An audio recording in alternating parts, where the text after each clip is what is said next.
Hello. Good evening. Good morning. Good afternoon. Good, how the heck are you still awake?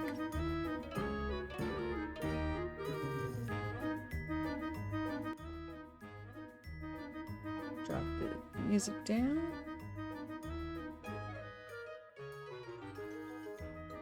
Alright, that seems good. Hello! I am Zachary, your friendly waypoint in the Vale. Thank you all for coming. I am briefly distracted by a cat video. Oh my, they're so cute. Okay, focus. Let's see, I forgot the pinned message. So I'm going to do that right now.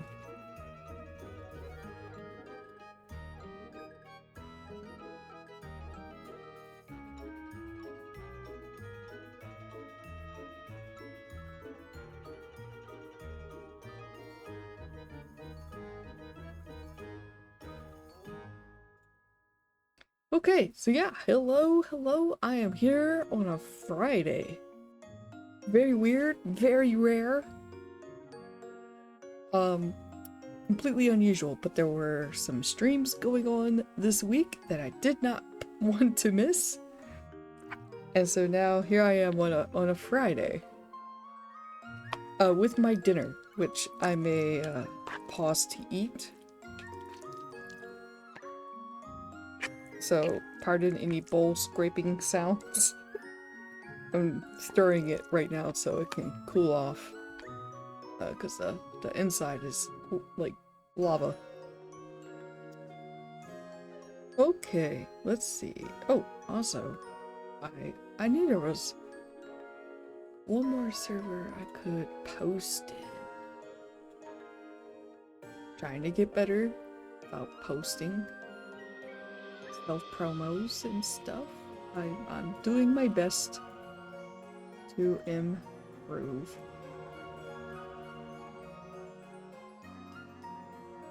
Let's see, this one's good, that one's good.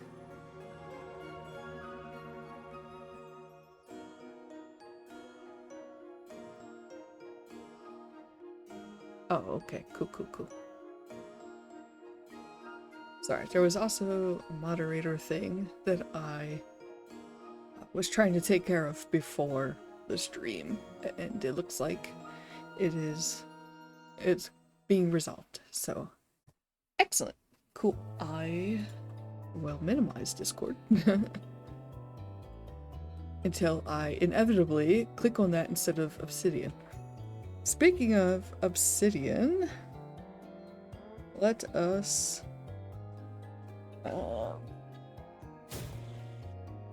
let me first take all my dice out of my dice tray. Hello, Nick. Why did I not hear that?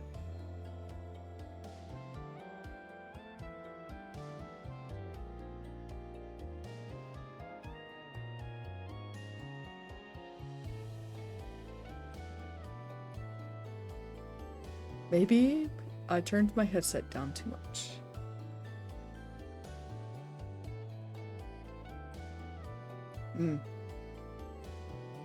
Nope, I'm paranoid. I need to go check. Because my... Oh, nope, never mind. Okay, Cheeky proved it fine. Oh, thanks. Of Sleeping Bears music just subscribed for 2 months. I'm gonna cry now. Bye-bye. Oh, thanks, Nick. Alright, cool. So it is working. My headset did a weird thing last night. During the Yik stream, no less. And, so now my headset is suspect. Let's see, I think this might be still a little too loud. Talking. I am talking. Oh wait, did that work?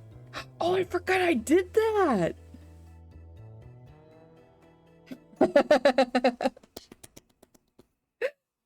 Yes. That's so funny. I worked on those last night and then forgot all about it.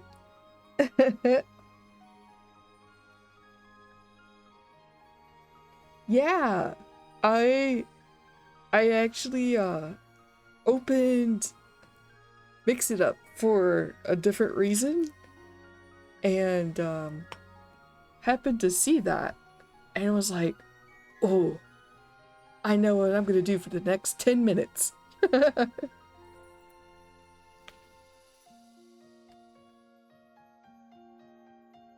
So yeah, y'all deserve it.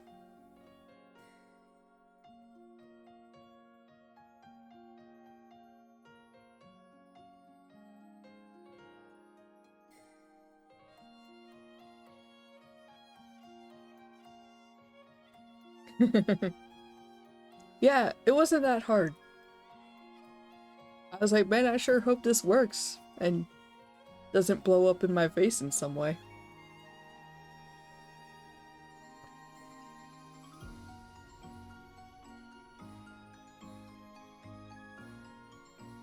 Okay, I need to empty my dice tray.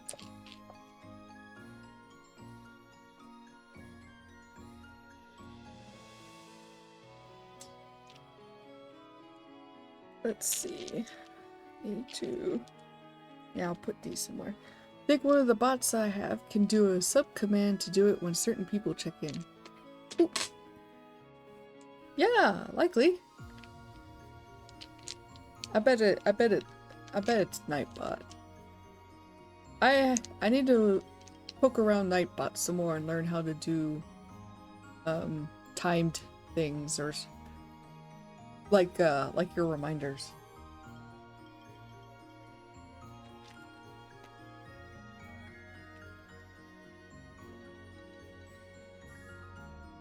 Only gonna need the one die, I think. Okay.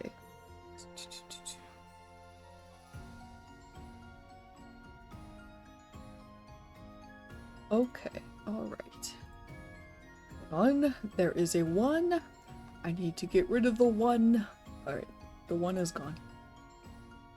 Alright, so here we are, session 3 of Eyes on the Prize, which is a fake marriage TTRPG. The headset volume has to come down a little more. I'm being overloaded. And I think I'll close that out too. Alright. So yeah. Oh, actually, my camera got bumped. There we go. Oh, why is fishing down there? What that? It is on my head. Move it up. Alright, so Eyes on the Prize is originally a duet game for 2 people or for 2 pairs of people, so 4 players.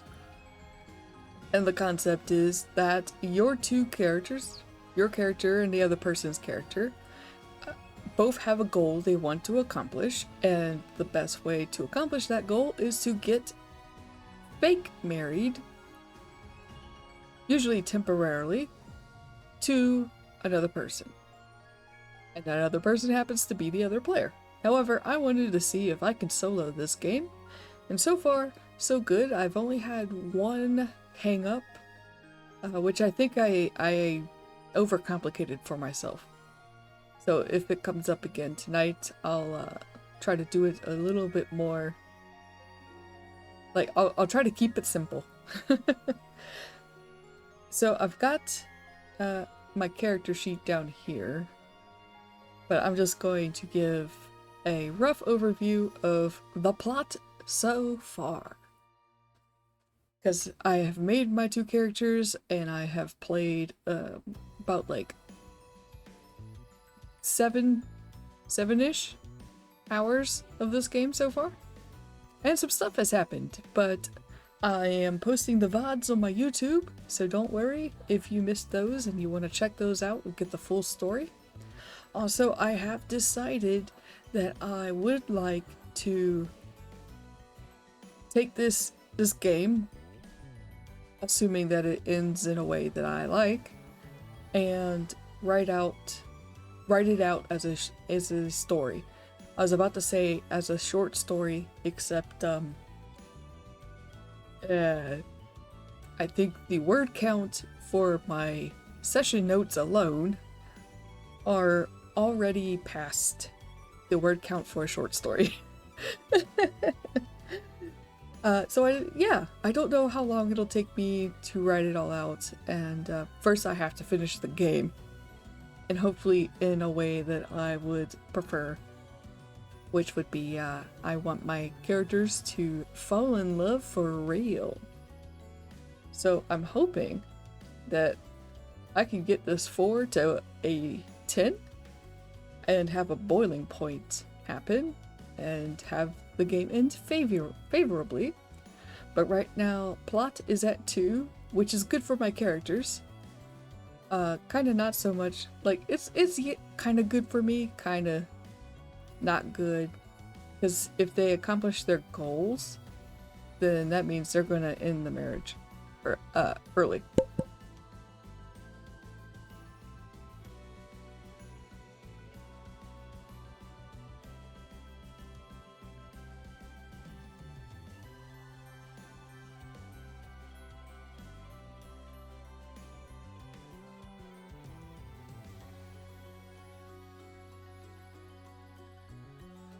Sorry about that. Cheeky is going to bestow upon me biscuits. She just made us some biscuits to go with dinner. Oh, right, and then suspicion off to the side there. Suspicion is basically how well the lie is going. How well is everybody believing it? Are people suspecting that our marriage is a sham? And you can see that it's at a 3 right now, so that's it's now good.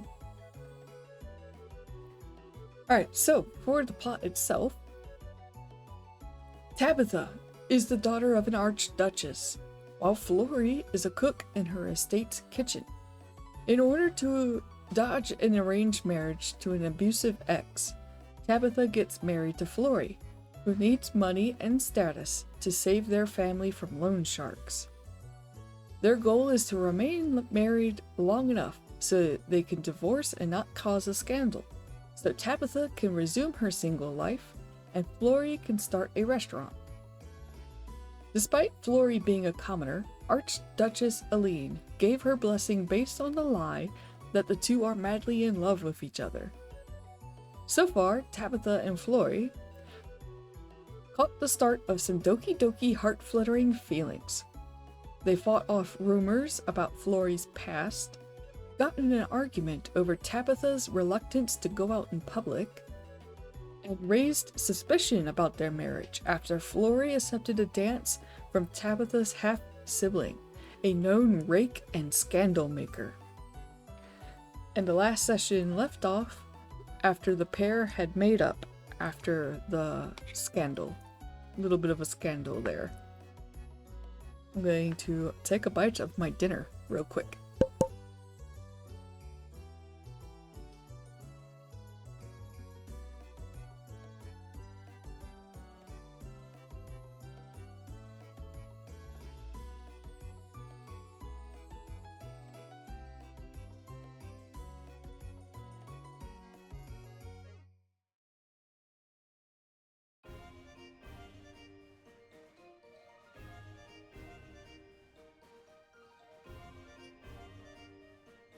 And by the way, because I did just remember this, so the setting of my game, I placed it in the same setting as my Ballads of Dawn game. You can check out Ballads of Dawn here on itch.io, and if you purchase it now, you'll get early access because it's an early access TTRPG. It's a solo game. And if you're a big fan of isekai type anime and manga, this will be right up your alley. It uses tarot cards, some dice, and that is the world that I have decided to set my fake marriage in. Just gonna scarf some dinner down real quick.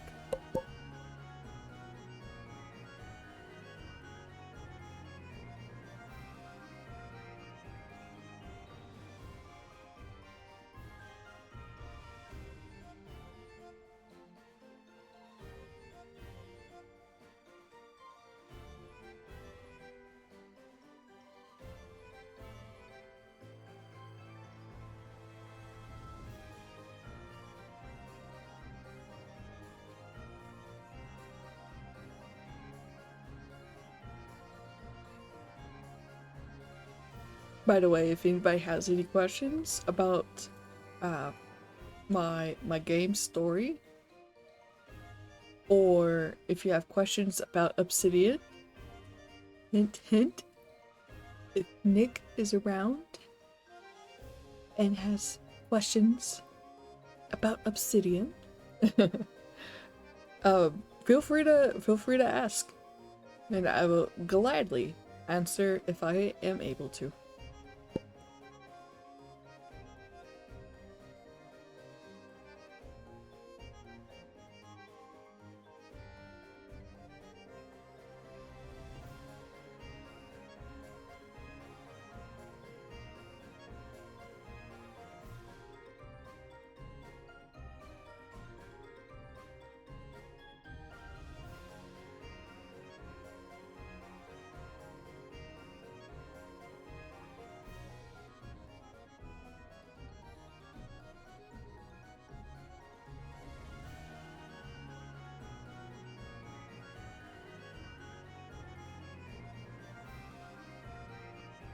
Okay. I'll eat some more when I start typing because I'm going to go ahead and draw my next card. Now, I also want to say that last session I did decide to skip cards that resulted in prompts that do not affect these numbers directly.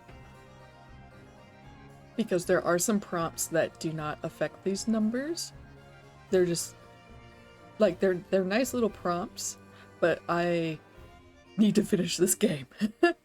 I played it for 5 hours this past Monday, and yeah, you can see where my numbers are.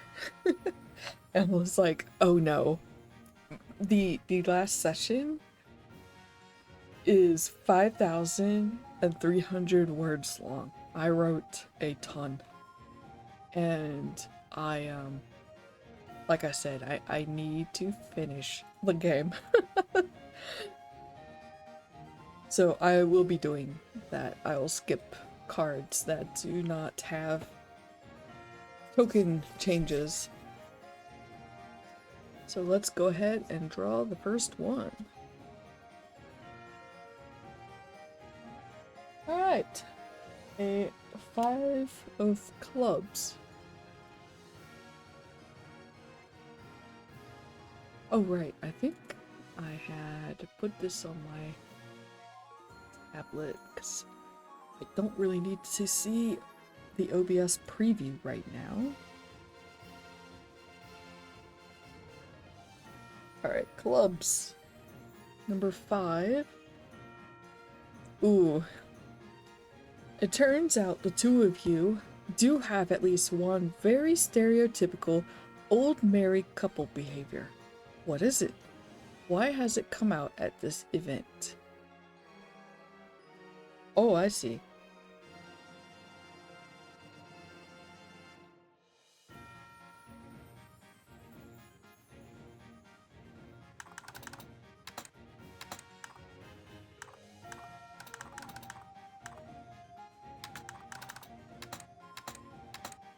And we are going to reduce one suspicion. That's nice, that's helpful.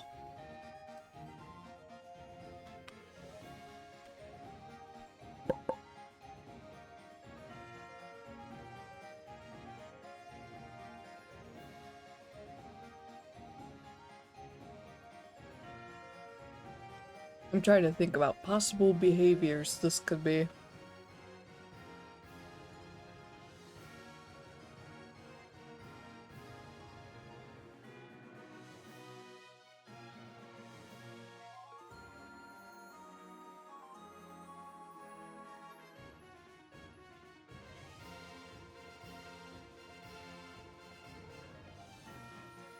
I think by this point, the two of them would be more comfortable with each other. Because they more or less kind of started out as strangers for the most part. Like, they knew of each other, but they had never spoken directly to each other because Flory was just a worker in the kitchen, which is a place that Tabitha never really went to. And then Tabitha is essentially one of Flory's employers.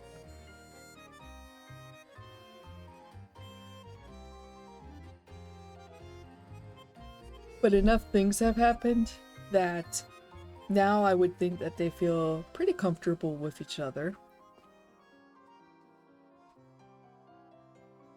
Let's see, maybe pet names, because Flory, I think, was already written to have called Tabitha as Love. So there is that, but maybe it would be kind of funny too if they sort of took on more of a friendly demeanor with each other and people mistook that as being like romantic.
I just realized that I still had the other sessions up, and really I only need just this one.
Hmm.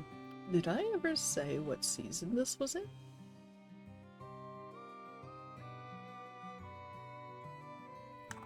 I'll just say it's great weather to sit outside.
I'm getting to it. I'm almost done.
let's see. I need a title.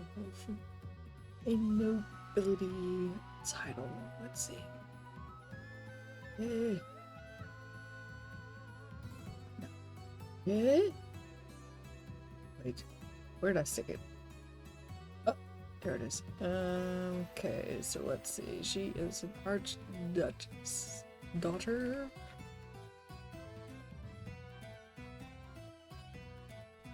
So maybe a Marquess.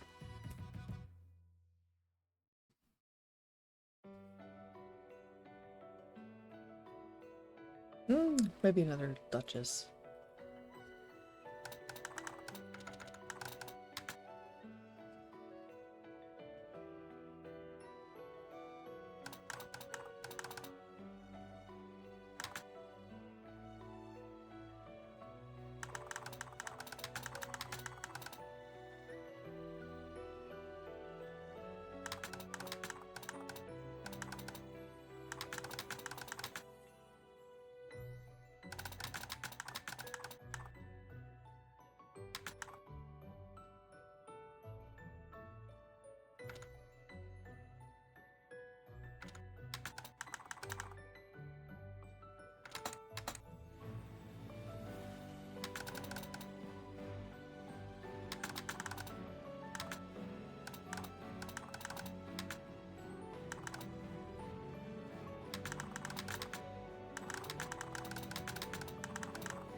Yeah, I'm so sorry. This actually turned out longer than I thought. But like, yeah, I don't know. It got me going.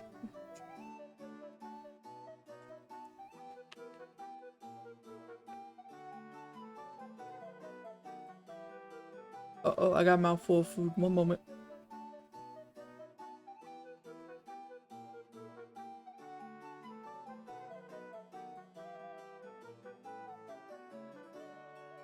Breaking alert to say that this coconut Dr. Pepper is the bomb and may become our new obsession and addiction. Oh no. I haven't tried it yet. I forgot. But we got that zero sugar creamy coconut Dr. Pepper, and I'm definitely gonna have to try that tomorrow. Okay. I am almost done. I am so sorry. Look at that. We're almost at 600 words already. See, this is why I was like, I need to finish the game.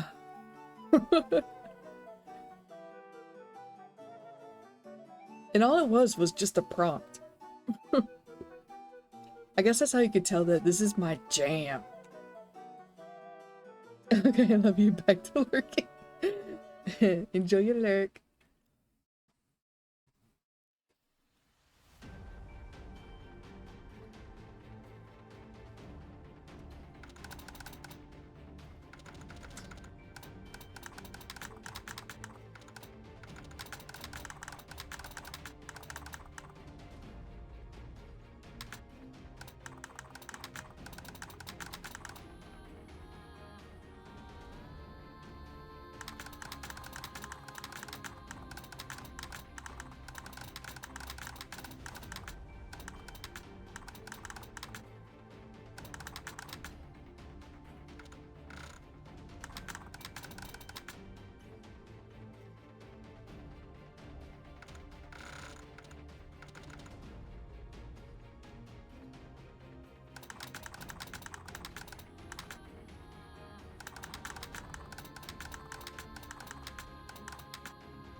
Okay, alright, I did it. I finished the prompt. Let me drink some water.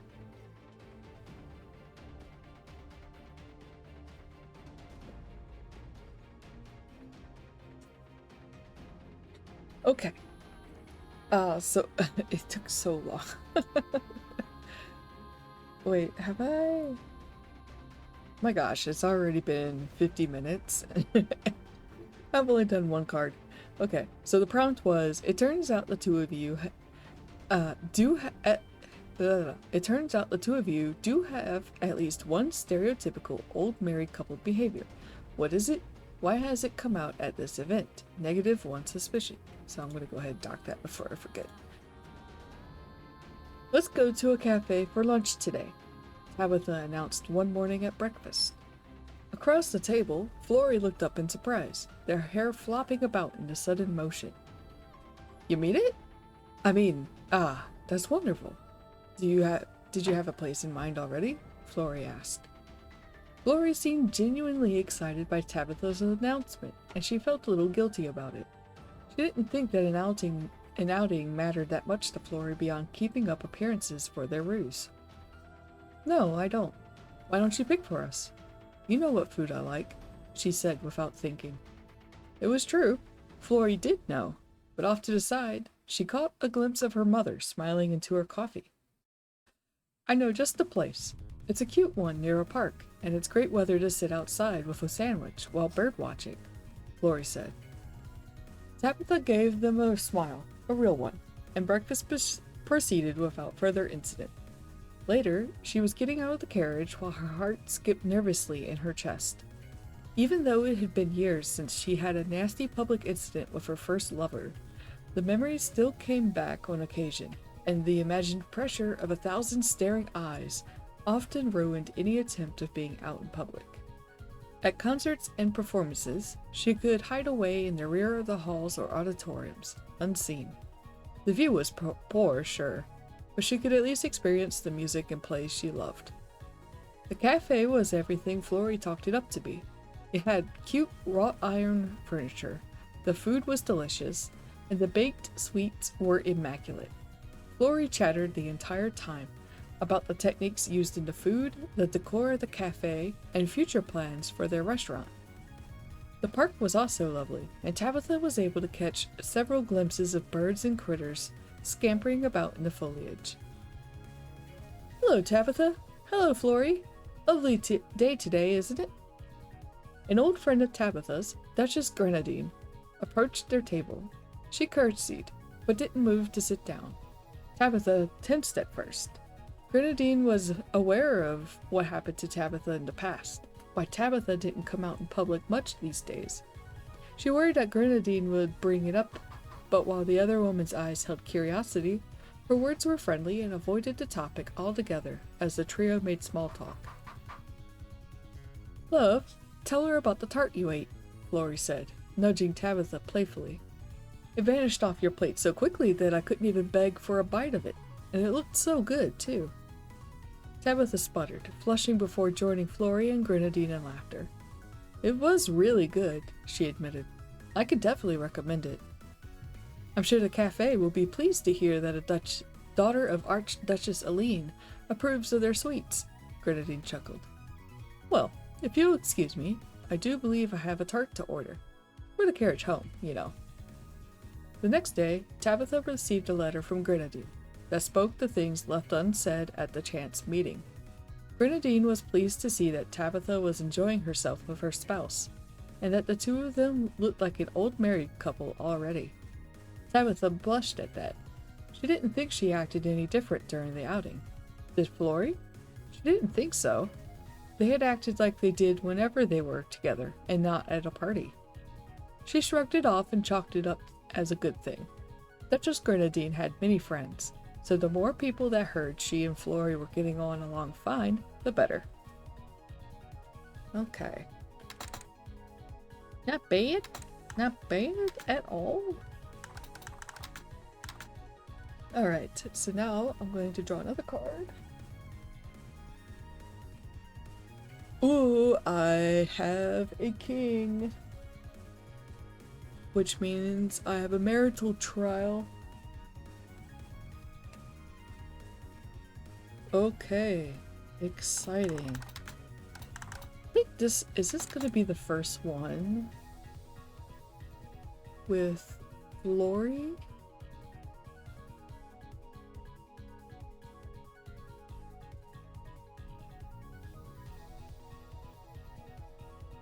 Yeah, both of the marital trials that I've had up until now were with Tabitha's point of view, so this will be fun. Okay, so I got a King of Spades, but I think I just roll a d12. I got a 2. Teamwork makes the scheme work. There's an opportunity that requires skills from each member of the partnership, an exact crossroads between your strategic strengths. You can't move forward on your own. You have to each bring something to the table. Decide what it is, then roll 2d8.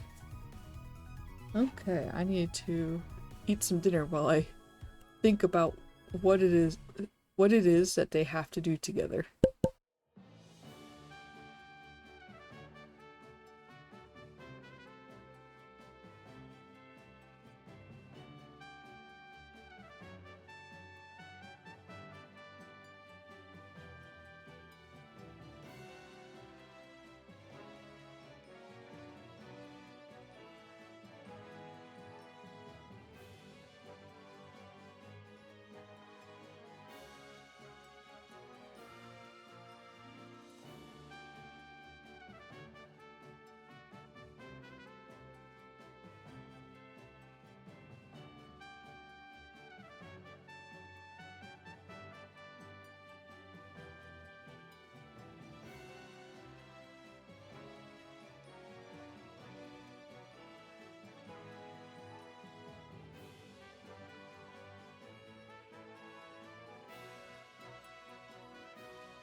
Okay, I have it.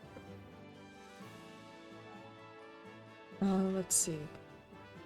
Let me go ahead and copy this too into my note.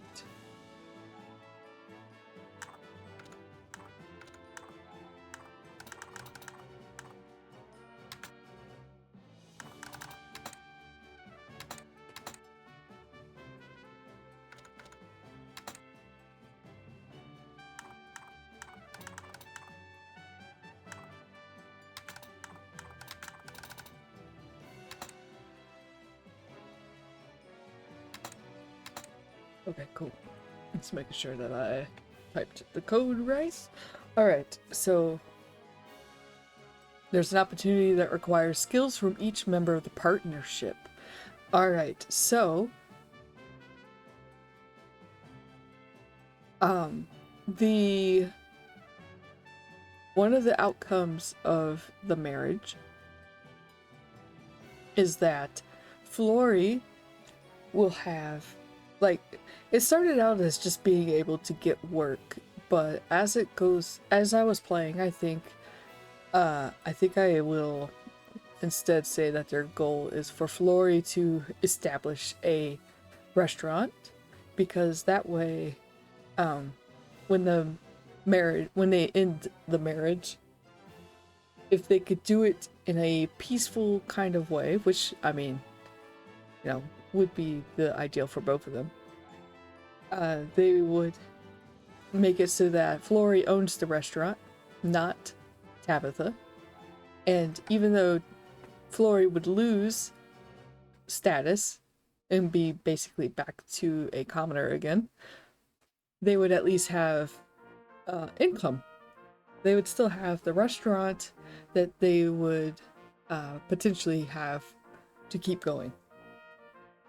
And if they minimize the amount of scandal, they could make it so that Flory can, still get patronage at the restaurant. So I think I'm actually going to reference that here.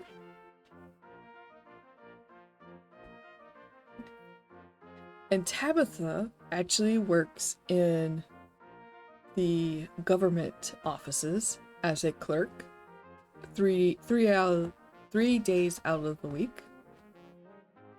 And so Tabitha would actually be familiar with some form of paperwork that you would have to file to government, even though we are kind of playing in a fantasy kind of Regency era type setting. I'm sure there was still some kind of paperwork. Also, this is a fantasy. It's fantasy.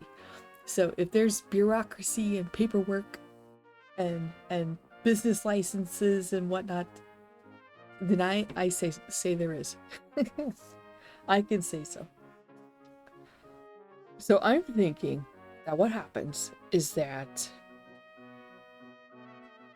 while they had talked about it, just they knew that this was going to be a thing. They hadn't really put a lot of thought into how it was actually going to go.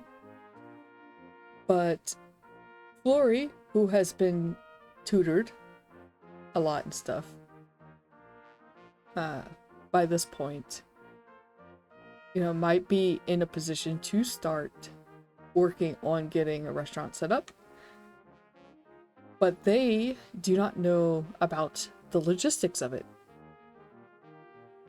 And so maybe Tabitha, that is what Tabitha would bring to this opportunity, is her familiarity with paperwork, stuff to file, and whatnot. Maybe not specifically restaurant related, but she at least knows someone who could point them in the right direction on that kind of thing. Like she at least knows what certain documents are. And also too, she'll be able to read them because Flory can't read very well.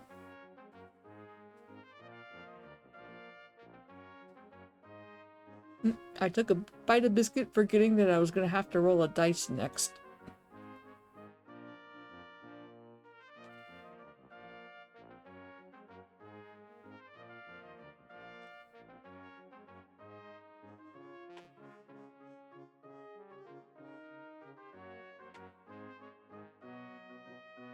got 8.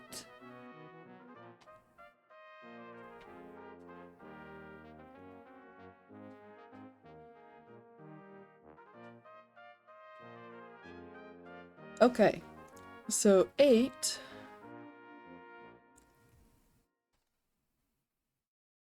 It's not exactly what I would hope for, but it's still good.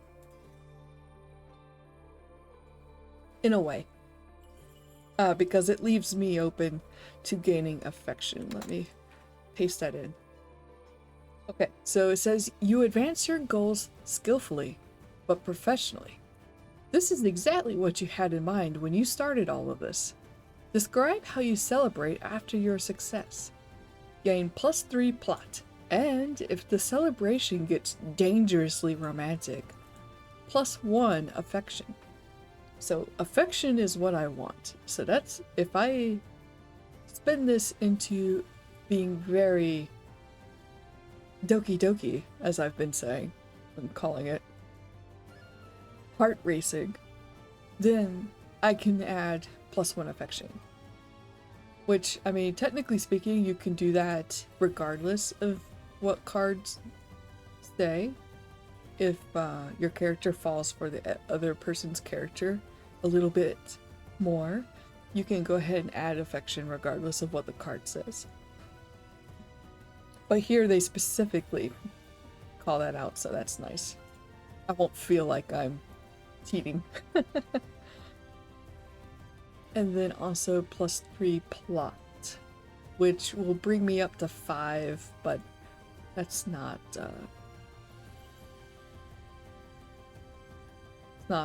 that's not too terrible. That's halfway there. So I'll just leave that there for now, and then we'll see about the affection if that happens. Biscuit time. Delicious biscuits.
Let's see. I need a name for a person.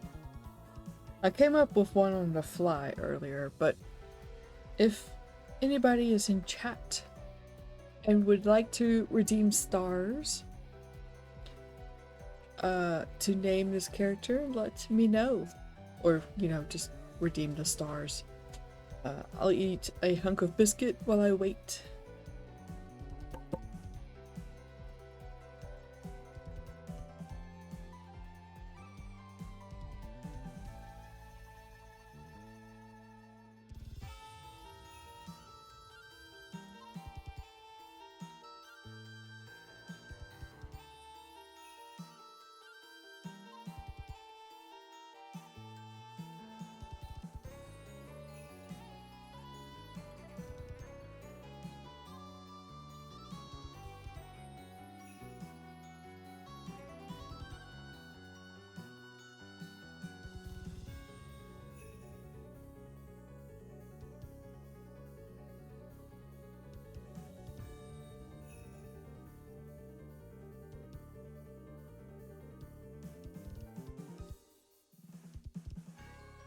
Okay, I snuck another piece of biscuit. That was 2 pieces of biscuit.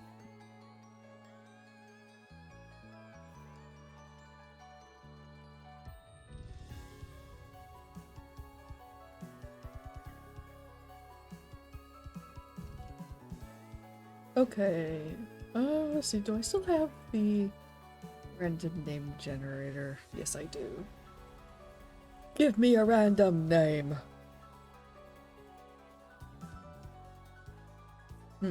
Reese?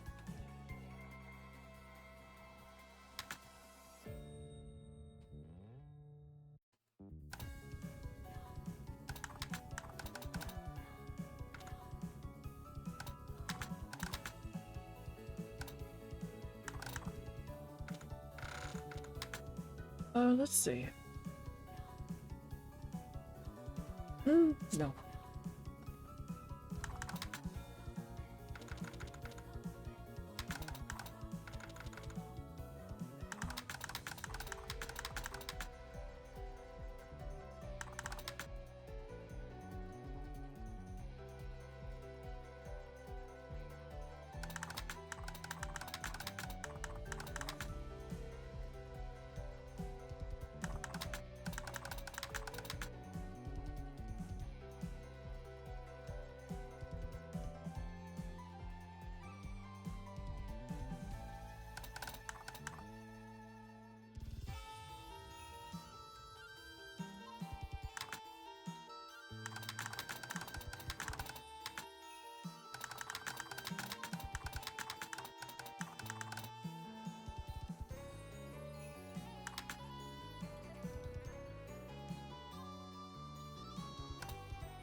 should probably say something.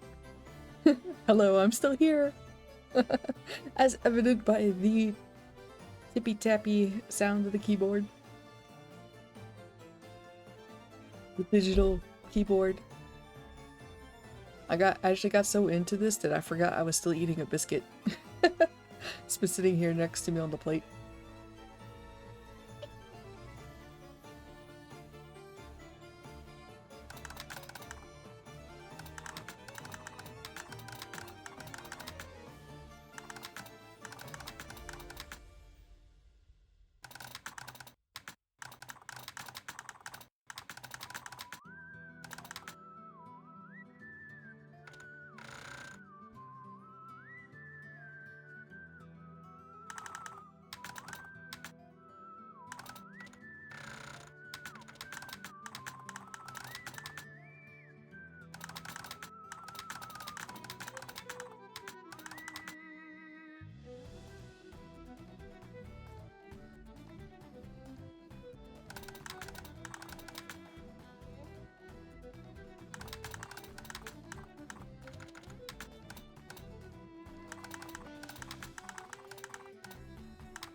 Oh, I spelled that wrong. Oh no! Oh, I spelled this. Bureaucracy. Wait. Oh, okay, I was about to say that is not right. Oh, don't you hate it when you spell something so wrong that spell check can't figure out what you're trying to say?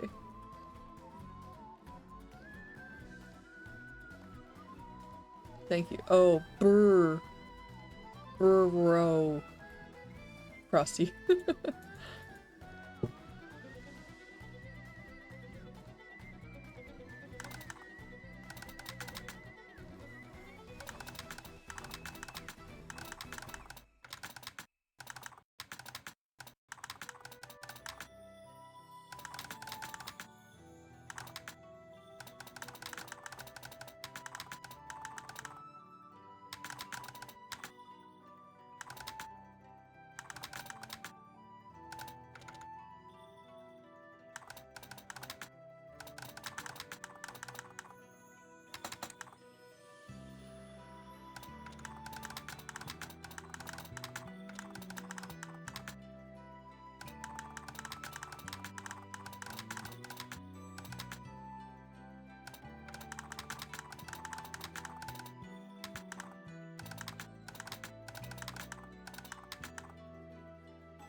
Okay, there we go. I'm gonna take a swig of water.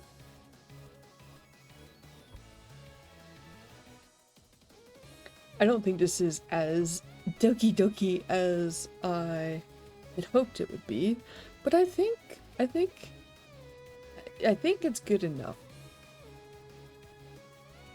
Like, I think it gets a pass. Alright. Shortly after Flory and Tabitha's first successful outing, a date, Flory's treacherous mind kept calling it, a visitor called on them at the estate. Oop. I started off with Sir and then decided to switch back to Sir. Sir Reese was the owner of the cafe that Flory and Tabitha had visited, and somehow he had learned about their plans to open a restaurant. Flory wondered if Tabitha's friend had anything to do with it, but was unable to ask, as the conversation quickly delved into a deep discussion about the future restaurant. As the owner of a cafe... Oh, an ad break is starting soon. Oh, noes. An ad break.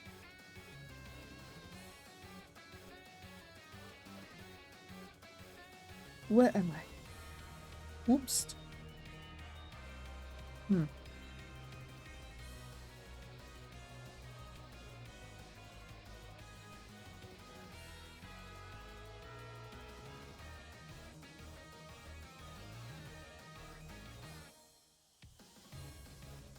Is it too late?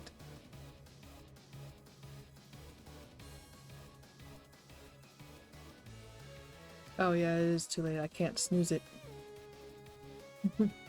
No!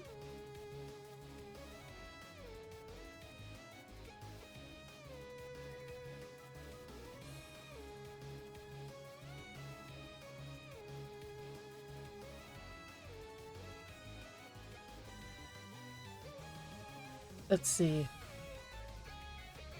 Oh wait, yeah I can. I think I snoozed it? I can't tell. I clicked it, but nothing really happened. Okay.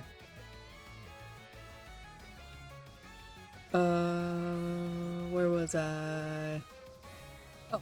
As the owner of a cafe, Sir Reese would normally be in competition with restaurants to a degree. However, he admitted that he was getting on in age, and was no longer obsessed with being the top cafe in the city. He wanted to encourage the young couple who had discussed his food with thoughtfulness and expertise, while enjoying it and the ambiance that he had worked so hard to cultivate over the course of his life. While one of his children would be inheriting the cafe, he wanted to also encourage Flory and Tabitha's goal of opening a restaurant, and was seeking to aid them in establishing connections with suppliers he knew. Flory was overjoyed, but at the same time felt like a fish out of water. They knew flour, cinnamon, and dough. A rare cut of steak wasn't terrifying, and neither was the cleaning of a hair.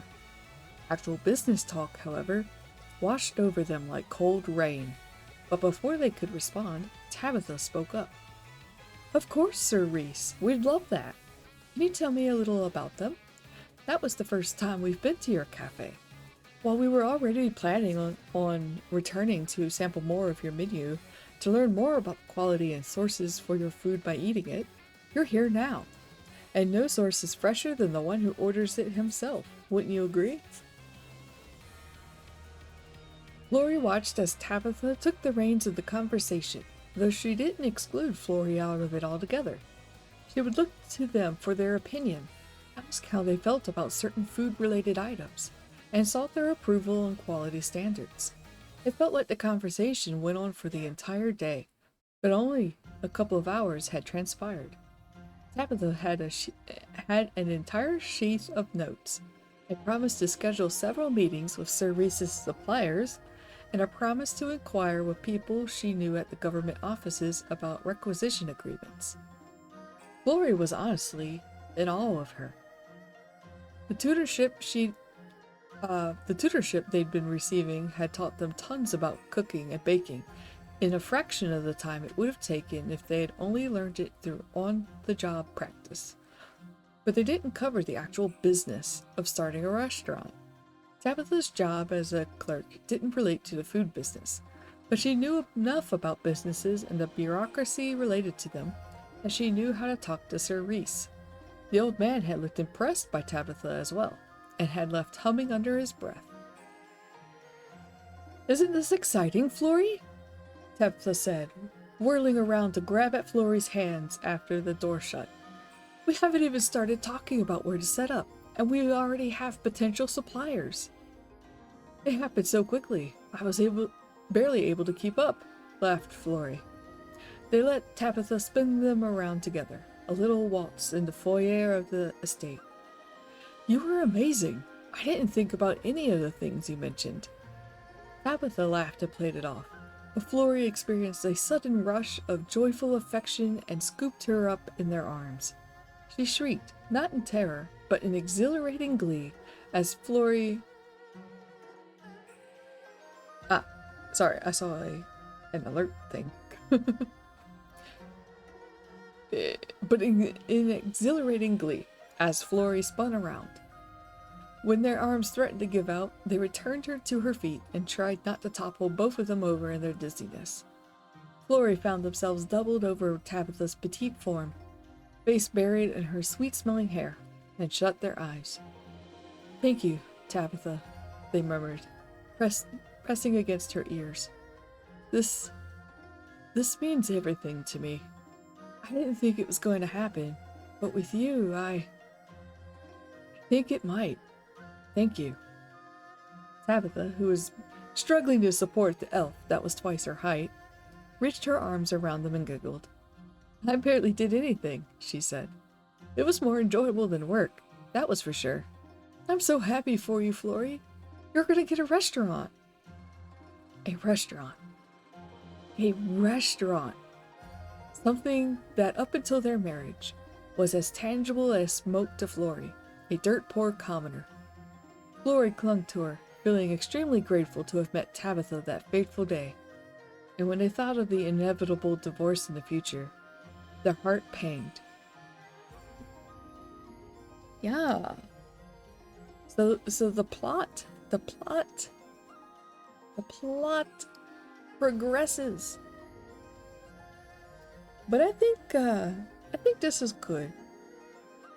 Because up until this point,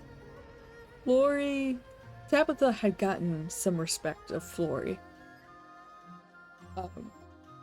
Had gotten a glimpse of what Florrie is capable of. But up until this point, Florrie hadn't yet seen what Tabitha could do. Okay, now the ad break is starting.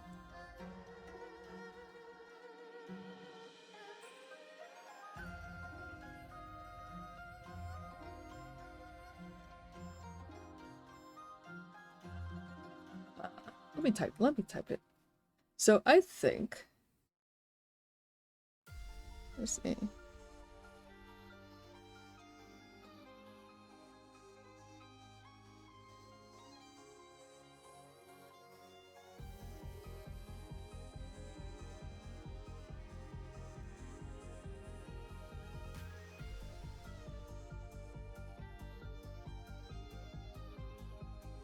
I'm going to give +1 affection because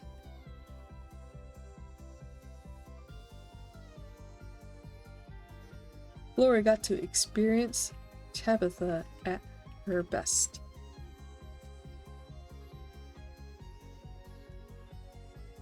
And besides affection, also, let's see, it was earned, received, grew their respect for her. There we go. So I typed that in chat. If the ads are blocking you. So yeah, I'm gonna get +1. Yay! Oh, we're halfway there. I think I had it at 5 once, but then I had that really bad card and lost 3 affection in one go.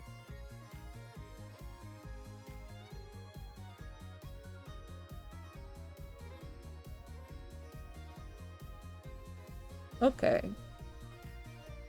Eat more biscuit. I'm almost done with it. And then I'll draw a card.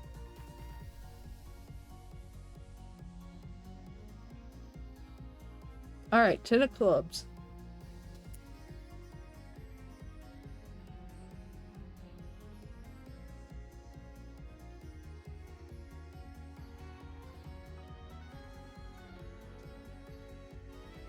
Oh, yes! Ooh. Alright, alright, alright, alright, alright, alright, alright. Alright. Let's see. Ooh, and it's Tabitha's POV too. Where am I? Okay. Alright, so this is a prompt. Let me copy it.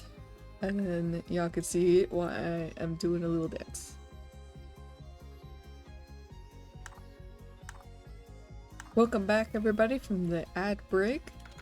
Thanks a lot for supporting me. Let's see. So plus, I gotta remember my own short code.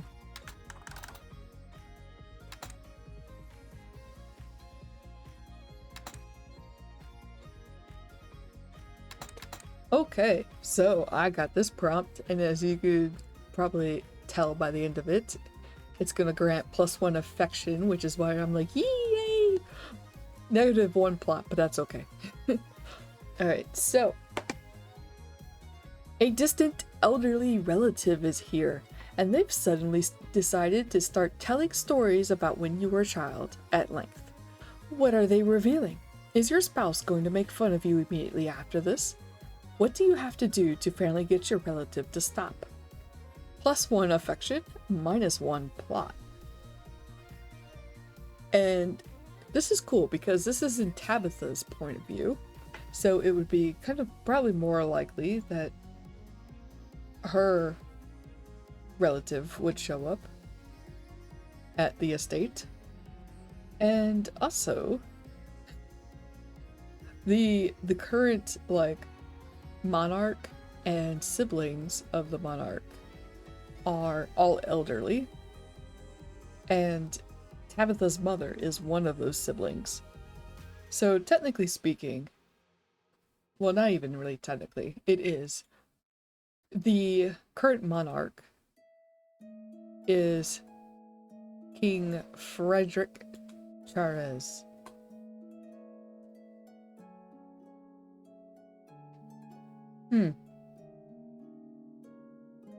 It's tempting to have the king show up, but maybe I won't.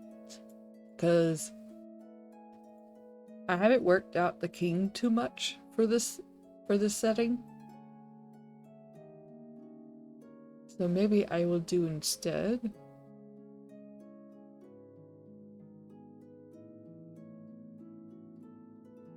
I'll do Gale.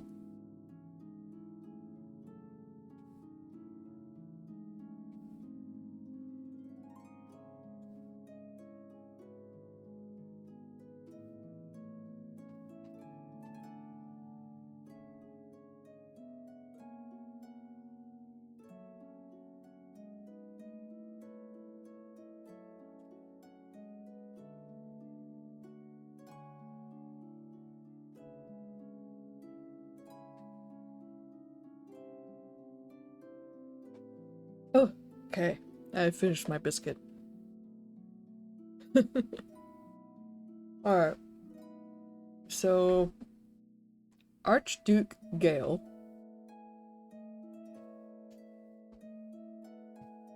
let's see.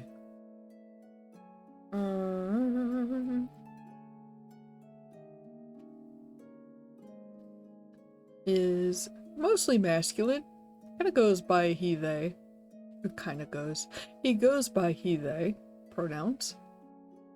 More, kind of leaning more towards the they as he gets older because he is 82 years old. He's the oldest of the monarch's generation.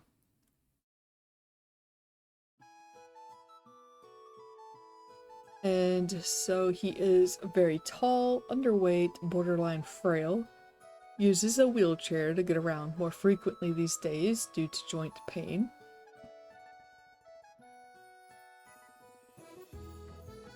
He's human. His industry focus for governance is trades, construction, shipping logistics, and guilds. So this could actually be beneficial if he has ties to like restaurant guilds.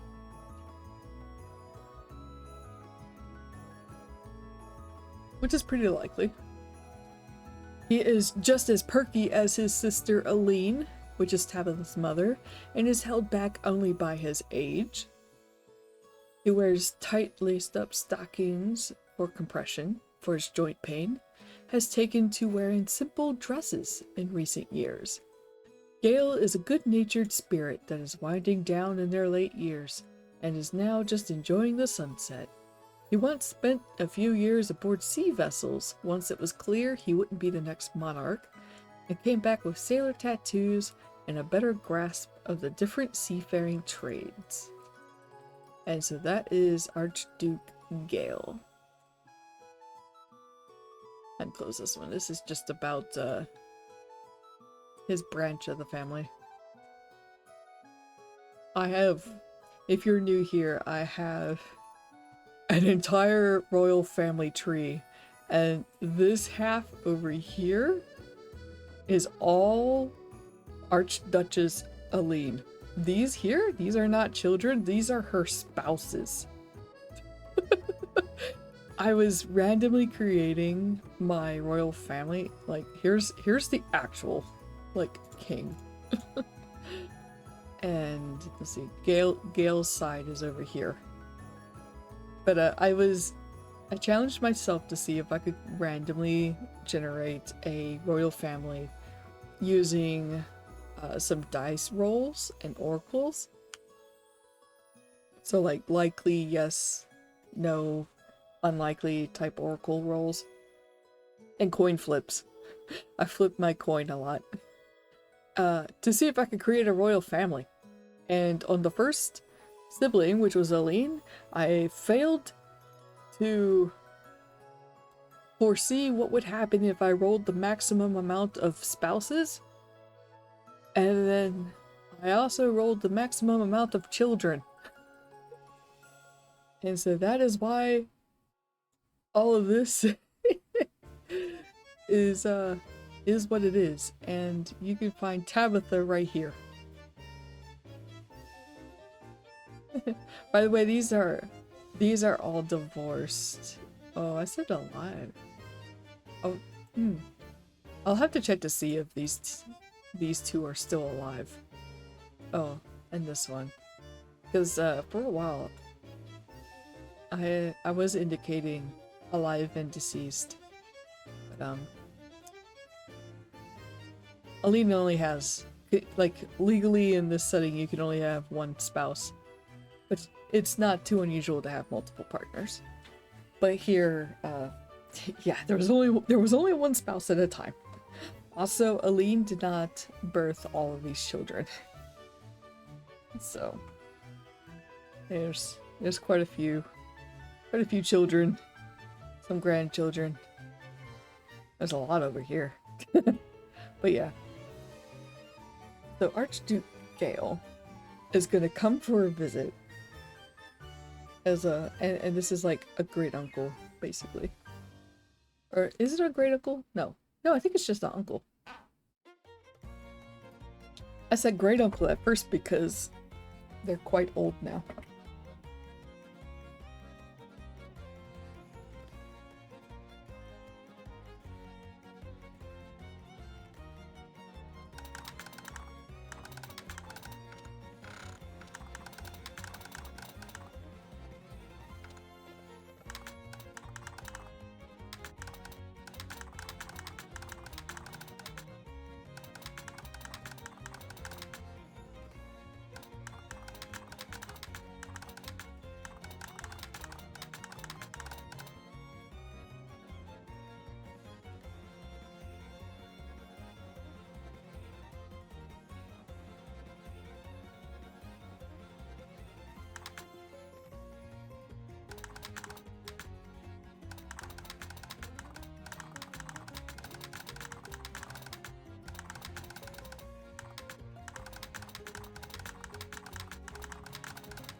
Let's see, what would be a good pet name?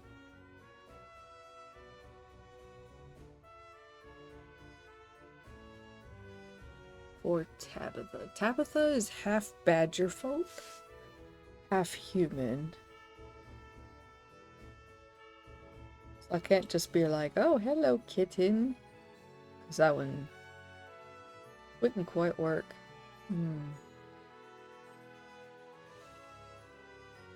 I think I used the word scampering earlier, but I think, I don't know, scamp might still be.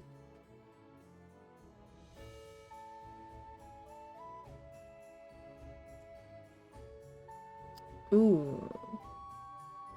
Ooh, I got a good embarrassing moment that I just came up with. Alright.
I'm just calling the monarch generation.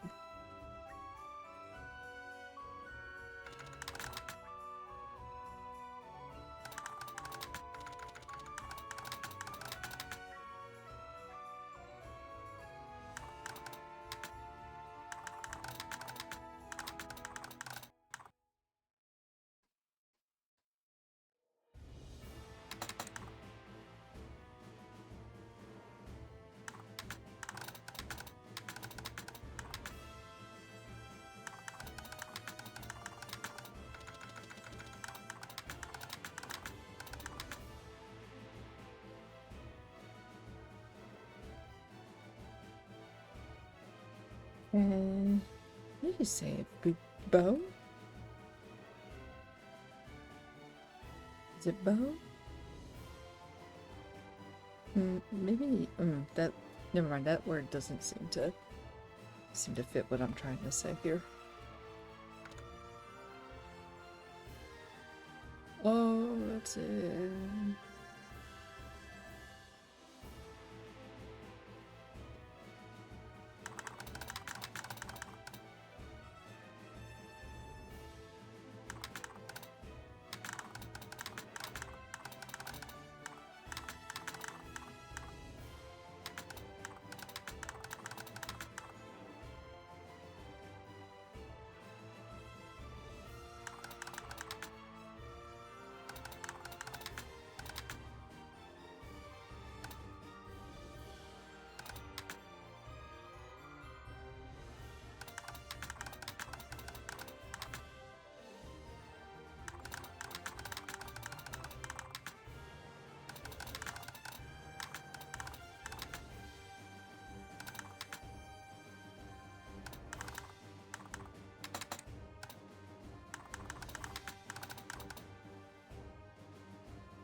uh, okay. Um, I think this might get a little long again. So let me go ahead and read what I have. That way, we can have a little bit more of a break again as I finish the scene. Otherwise, I'm just gonna keep writing in silence. The surprises continued. Tabitha felt like her head wanted to keep spinning like it did when Flory spun her around. She had tried so very hard not to think about that moment, when it felt like her heart would burst from her chest, or worse, like she'd pull Flory down by the collar so she could plant a kiss on their cheek. But today, the next surprise was a visit from Gail Charez. "Hello, my little scamp. Come give me a hug." The old Archduke held his arms up, and despite being as thin as they were, they gripped Tabitha into a tight hug. "Gail, what brings you here?" Tabitha asked, smiling at her favorite of the monarch generation, the nickname given to King Charez and his siblings. "I wanted to see my pretty niece and her new partner in romance. And partner in business, I hear," Gail chuckled. "Already starting to get the ball rolling before your anniversary even passes. That's our scamp." Tabitha blushed and Flory looked as if they were trying not to giggle. "Gail doesn't suspect anything, does he?" she thought, worried. "How'd you know?" Flory asked. "We only met with someone about suppliers the other day. Word couldn't have traveled that fast, could it?" Gail wagged a bony finger at them. "When someone wants to open a new restaurant, the Eatery Guild is, of course, going to take an interest in them. I may not be in charge of guild overseeing any longer, but that doesn't mean that I don't keep up on the latest news and gossip, and you two are still a delicious source of gossip." Tabitha felt the blood drain off her face, but Gail reached over and patted her knee. "Don't worry, my dear," they said kindly. "There's been a couple of rumors that I would love to squash under the heel of my foot if it allowed me to stand long enough. But that's all. Just petty rumors. The people I spoke to are eager to work with you both, and a certain cafe owner was also extremely impressed." "You know Sir Reese?" Tabitha finally said, unable to keep her surprise from her voice. "You could say we could go back a ways," Gail replied with a wink. "But enough about business. I'm old. I want to talk about more exciting things. Flory, would you like to hear a tale about our dear Tabby?" "I would love to hear about our dear Tabby," Flory agreed. Tabitha wanted to groan at the look of ecstatic glee over the newly learned nickname. Okay, I am going to take a quick bathroom break, and when I come back, I will continue the scene. Sorry, I just saw that I've had some dropped frames at some point. I'm staring at you, Internet. Do not do me dirty. Do not return to the problems. I am going to go to the bathroom. Come back, and I will continue to stream like a happy little streamer. Actually, I do see that it's 8 o'clock, so, I mean, that's pretty good. Okay. Yeah, I'm gonna go to the bathroom. I'll be right back.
Okay. I am back. And I see that the drop frame percentage has dropped 0.1%. So that's good. That means that, yeah, it happened at some point ago.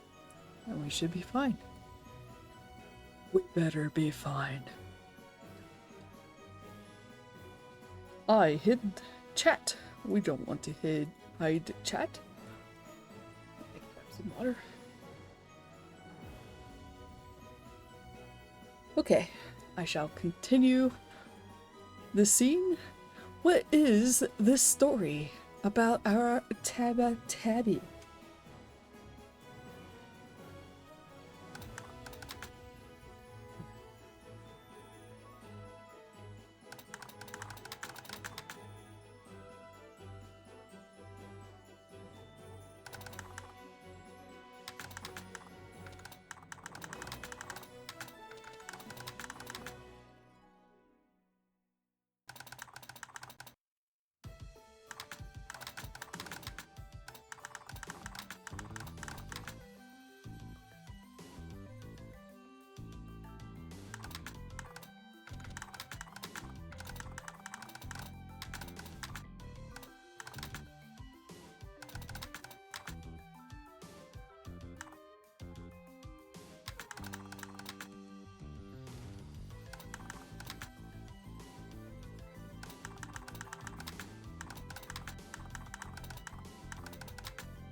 Let's see, 1 second. What was...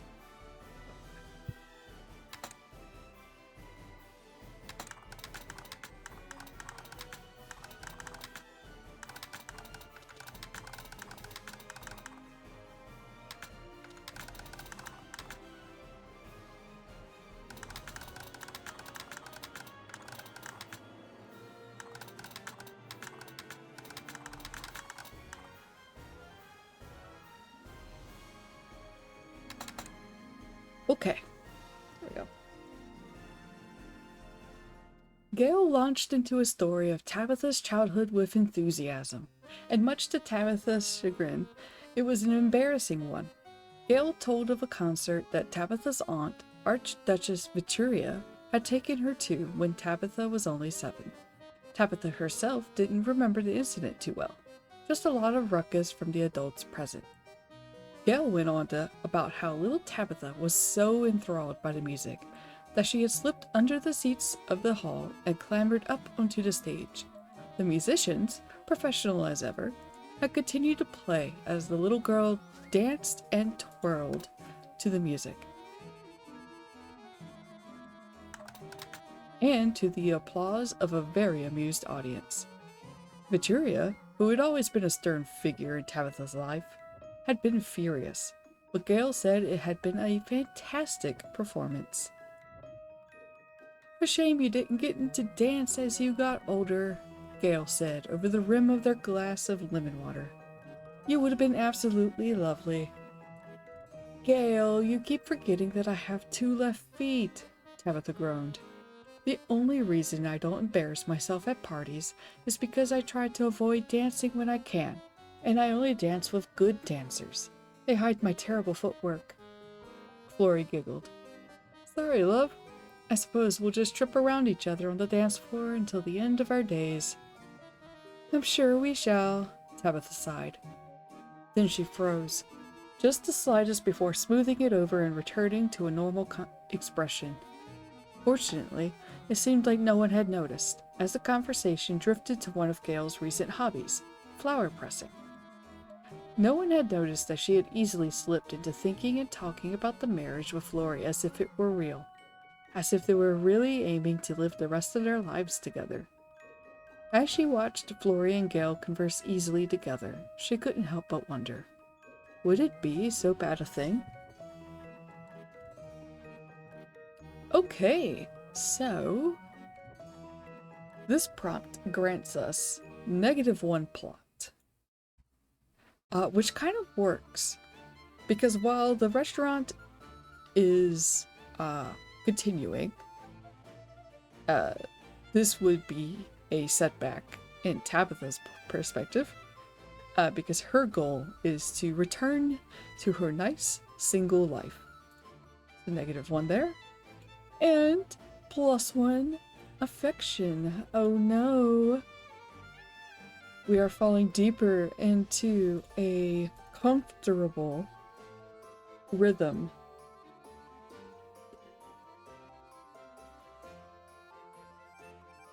Yeah? You licking your butt? Oh, look behind me.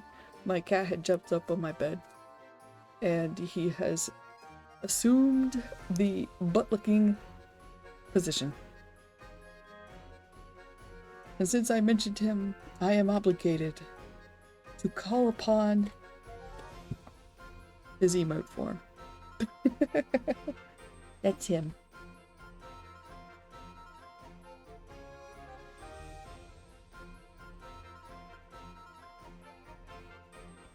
Yeah, I probably should just add him to my emote roster as well.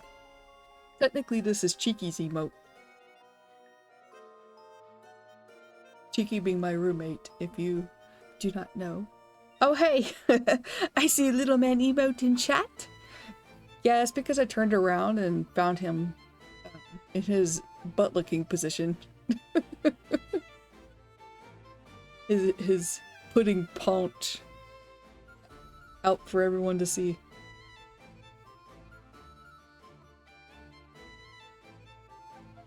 Okay. Oop.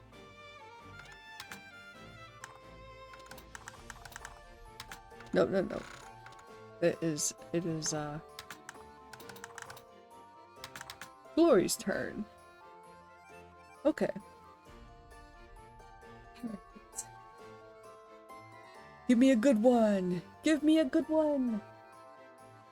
I have a marital trial! By the way, I love these cards. Look at them, they're so shiny. And the backs are foiled too. I had them for like $8 off of Amazon from Bicycle. Classic playing card brand. Okay, so I got a marital trial. Yeah! It's a little man.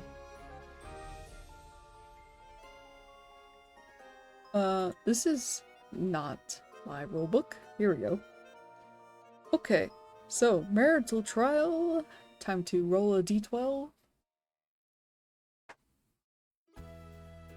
I got a 1.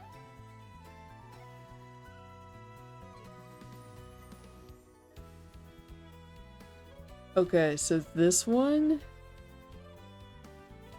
could be quite bad. This one hits pretty heavy. It like pretty hard. If I roll poorly. Oh man. Okay. Let me...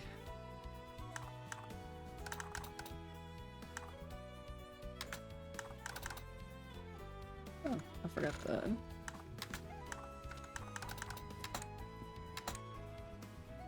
Someone has asked to hear a story about your relationship. What is it? That's just... Let me erase this bit about 4 players. You've rehearsed things like this before, but now you're put on the spot. Each member of the partnership should roll a d8. The one who rolls lower has to tell the story based on the results. If you roll doubles, you each have to alternate sentence by sentence. Okay.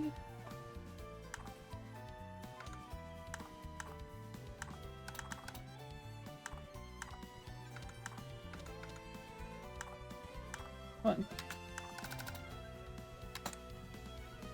Okay. Someone has asked to hear a story about the relationship.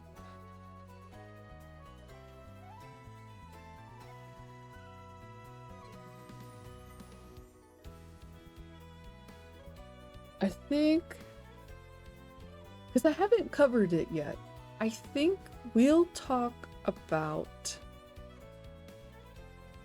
their actual meeting, because so far we've sort of danced around it, but their lie is that they sort of met by chance, which is true. They met by chance. But the reason they fell in love with each other is that Flory, supposedly, this is a lie, found a poem written by Tabitha. And in their effort to return it to her, met her, and, you know, like, fell in love because she was just as beautiful as the poem that she wrote. But the thing is that Tabitha can't really, like, isn't really much of a poet, and Flory can't read very well. Meanwhile, Tabitha, who is known for her love of music and books, says that she fell in love with Flory because she heard Flory singing in the kitchen one day, or something like that. But Flory is also not that good at singing. So, that is their lie, but I haven't really covered, like, their actual, like, conversation. Now, if I roll poorly on this one, I'll get hit with +5 suspicion. That is gonna jump my suspicion all the way up to 7. That's not good. That's not good. But it has been a while since we've had something this scary. Okay. Okay, so now I need to roll 2 times.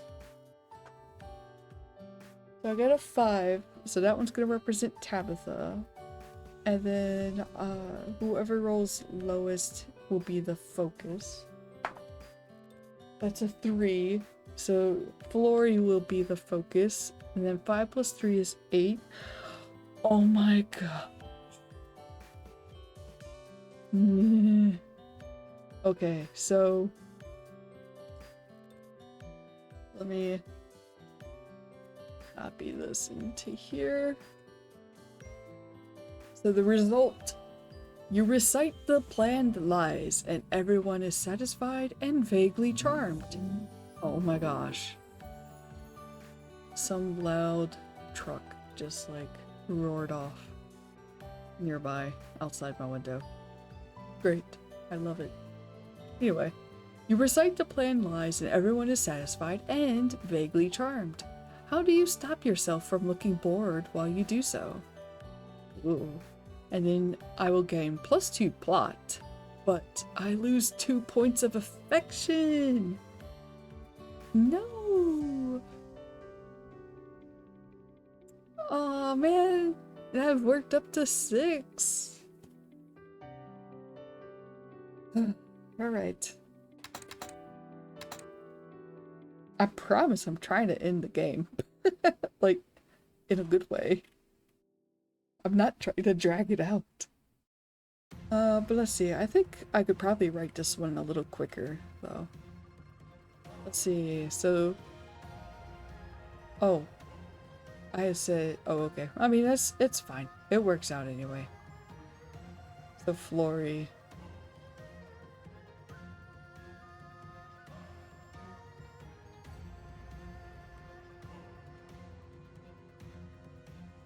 And this kind of works out because I think I've worked out how we lose the 2 affection.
Start from the top.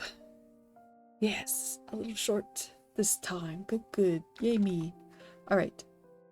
As the first anniversary... Oh, wait. Are we in a break? Oh, okay, we're ending the break. Yay.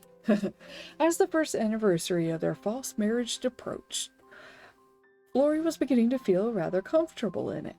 They had gone out with Tabitha 2 more times, once to Sir Reese's cafe, and then to a restaurant on a different day. Both outings went successfully, and Tabitha seemed to be more open to other destinations that weren't food-related. Discussions about Flory's restaurant were also proceeding smoothly, with location now becoming the focal point of their plans. Flory couldn't help feeling a small amount of dread, though. Things were going well. Too well. And finally, their fear came true. They were at a tea party for married couples, hosted by Duchess Grenadine. At first, it was going perfectly fine. Then, someone asked about how Flory and Tabitha fell in love. This was no problem, Flory had thought at the time, and they had launched into the familiar spiel about finding Tabitha's poem. They even threw in a few words they remembered from the poem they memorized for their apology to Tabitha. It had worked. The other tea drinkers had cooed and awed over the couple, then moved on to other conversation. But when Flory turned to offer Tabitha a cutely shaped cookie that they thought she'd enjoy, they found her sitting stiffly beside them. "Tabitha? What's wrong?" they asked quietly, eyes darting around for something dangerous. "Nothing," she said, shrugging. "Nothing's wrong." But later, in the carriage, when it was just the two of them, Flory tried again. This time, Tabitha had stared outside the window, not speaking unless Flory spoke first, and in short sentences. "Do you feel unwell?" Flory asked. "You've been a little off since the tea party. Did something upset your stomach?" "No. I was just taken aback by how casually you recited the story to the others." Tabitha sighed, arms crossed. "It bothers me, but it's fine. I'll get over it." Flory was confused. It wasn't the first time they had recited their story, and Tabitha had recited her own several times. The ride home continued in awkward silence.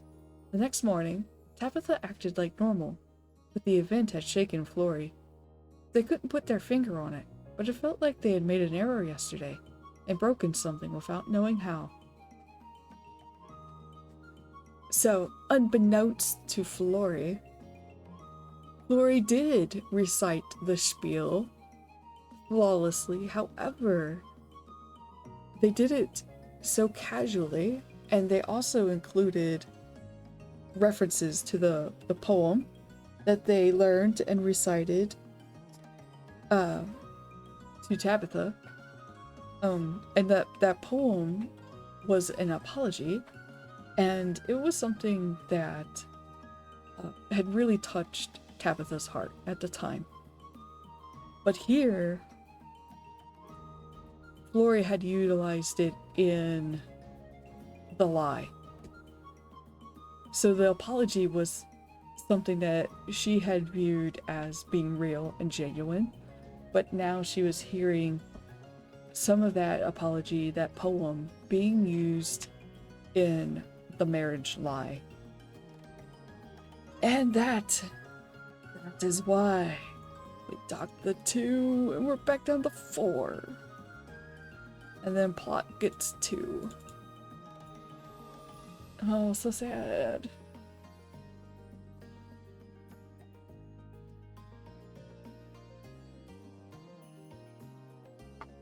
Okay.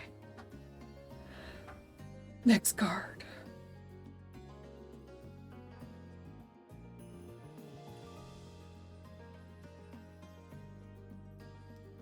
Oh.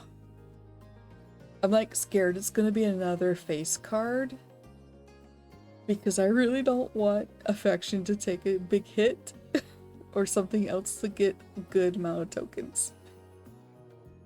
Ah! Okay, I got 2 of hearts. So that's a normal prompt.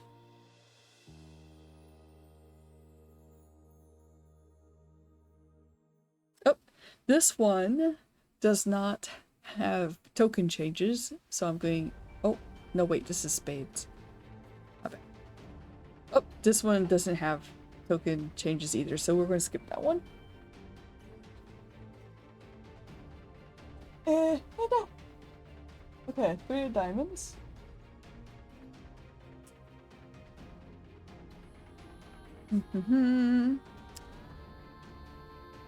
Oh no, this is awful. This is not good. No. Oh, let me grab it. Okay. I have 2 plugins to update. That can wait. Okay, so this is Tabitha. This is a prompt.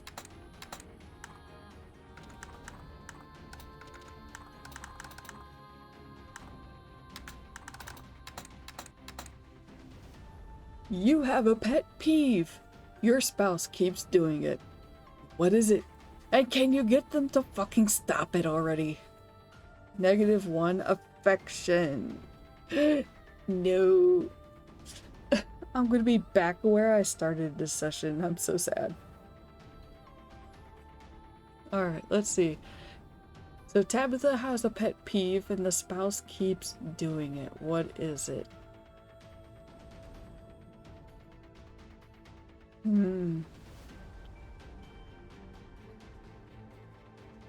Alright, I mean, in a way this kind of works because she's already kind of pissed off at them.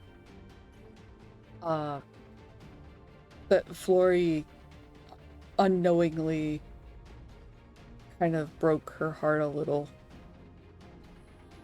by basically sharply reminding her that they are in a fake marriage. They are pretending. So now this pet peeve that has probably been happening already up until this point is probably probably kind of get on her nerves. Oh, let's see.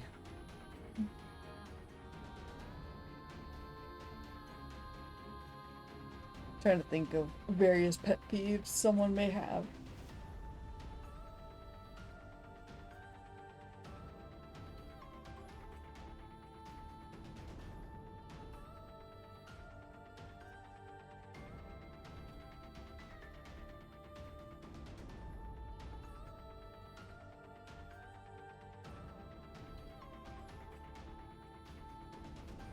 Oh, I think I got one. Okay. I might aim to make this one a little short too.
Jiggy just chased my boy away from eating the old man's food.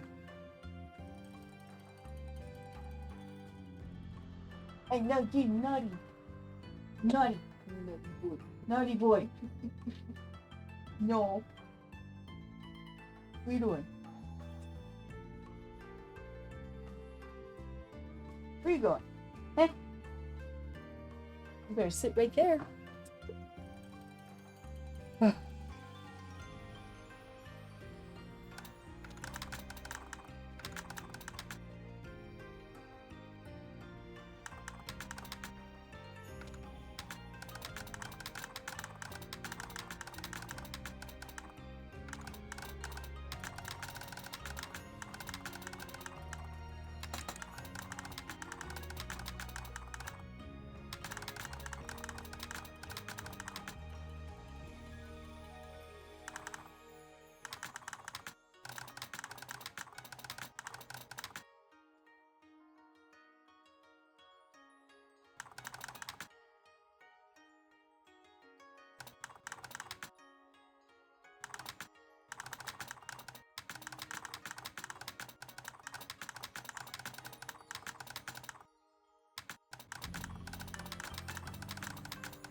Okay. Cool.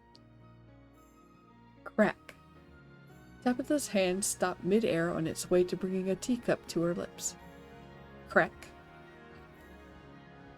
Chloe released their hands and altered them. They wrapped their fingers around their fist, squeezed, and crack, crack.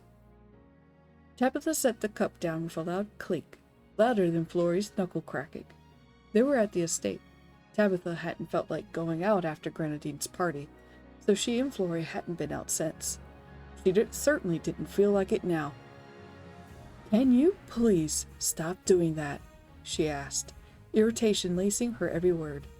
"I am so tired of hearing that, and it's unbecoming for someone of your status." Florrie raised an eyebrow that disappeared into their hair, which still hadn't been trimmed. Before, Tabitha had rather liked the way it was looking at this length, but now she thought it made them look foppish and unkempt.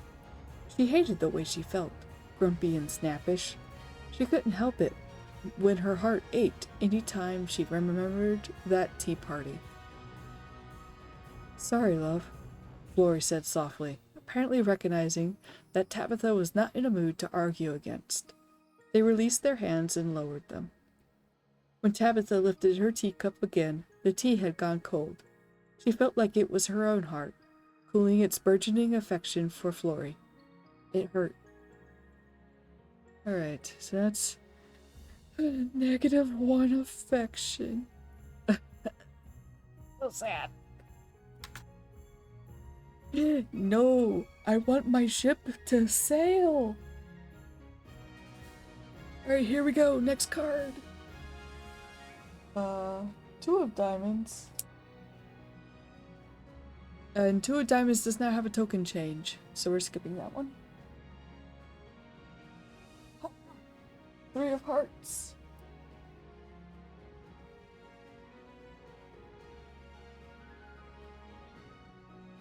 Because of your own experiences, you're able to give your spouse information they wouldn't have figured out on their own. What is it? How will it help you? Okay, I mean, this one's pretty easy. I could probably gloss over this one as well. We'd really be working on that plot, though.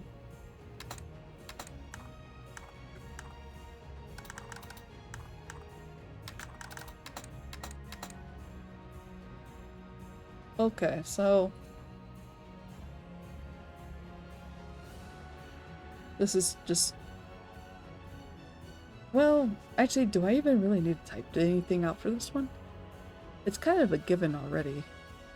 Like, there is a potential that I could write something that could give us a Doki Doki moment, but I feel like whatever I write for this one is going to overlap with the day we had that conversation with Sir Reese. Like, I feel like it's just going to be kind of similar to that.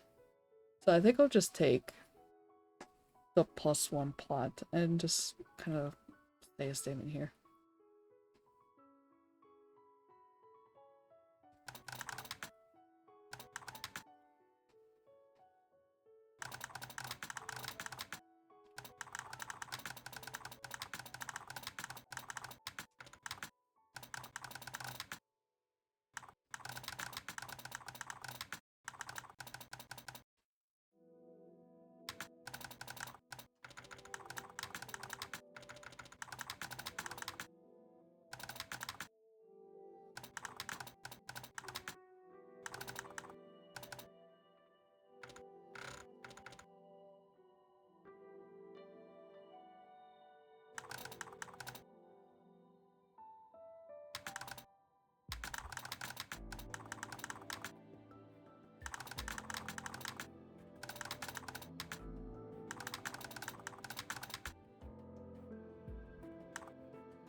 Okay, there we go. Despite the confusing change in Tabitha's demeanor towards Florrie, discussions about the restaurant proceeded smoothly. They met with one of Sir Reese's contacts, and thanks to Tabitha, came away with more leads for resources and possible location ideas for good business. There we go, so we'll just leave it at that. And we're going to come back around to Tabitha. Oh, and I need to add 1 to plot. We are at 7 now. Oh my. Characters may get away with it. 4 of hearts. There are no token changes. Oh, no wait, that's spades. Oh wait, this one was actually from spades, not hearts.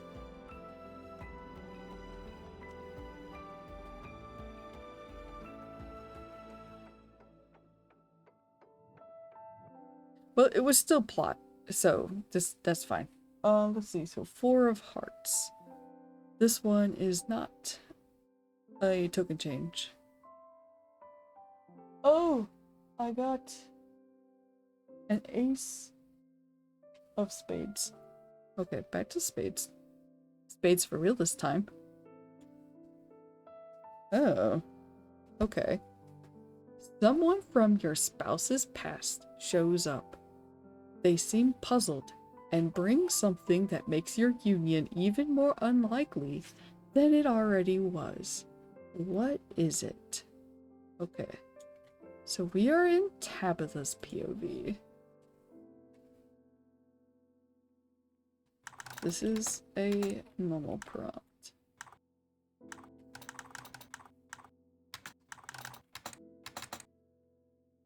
And as you can see here, this is gonna increase suspicion. But that's okay. I have suspicion to spare. Okay. Someone from your spouse's past, so this would be Flory. Someone from Flory's past shows up.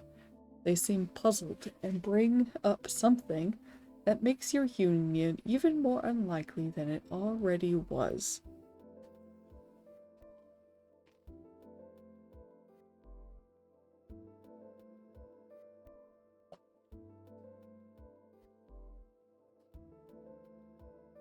Alright, let's say... So we're in Tabitha's POV. Let's say that she's cooled down. She has cooled down since that tea party. Maybe she realizes that Flory has no idea what they did. They don't know that they accidentally hurt her feelings.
Oh, how do I spell this word? It's like 9 o'clock.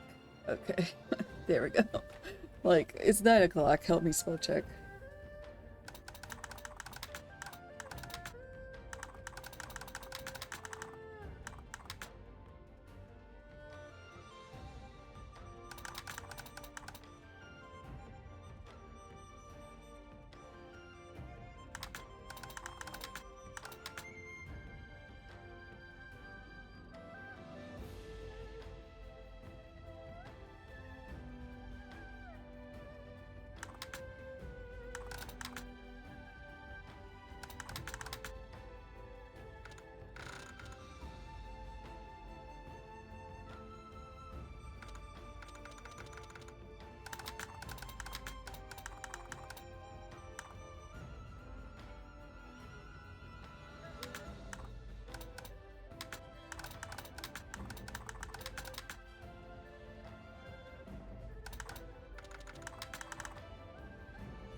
Is it?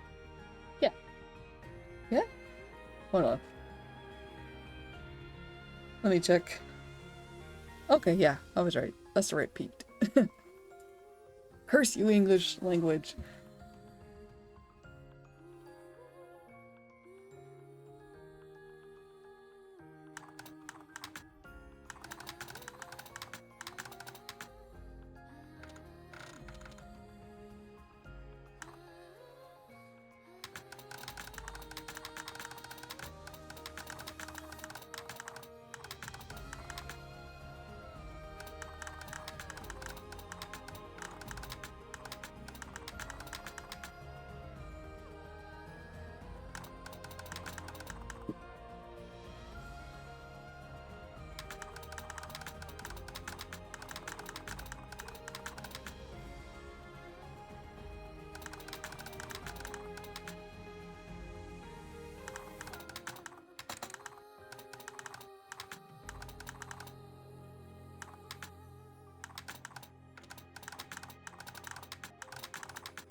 Let's see, what's the name?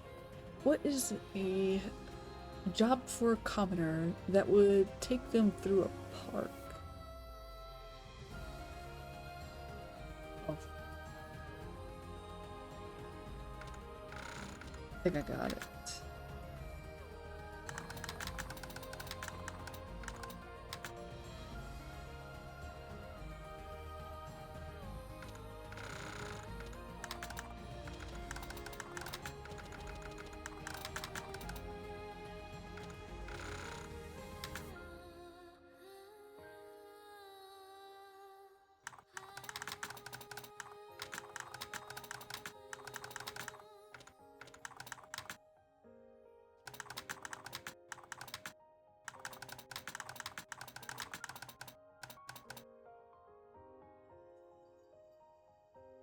Wait, is that not how you spell bouquets? Oh. Oh, duh, there's a U in there, of course, because there's a Q. Believe me.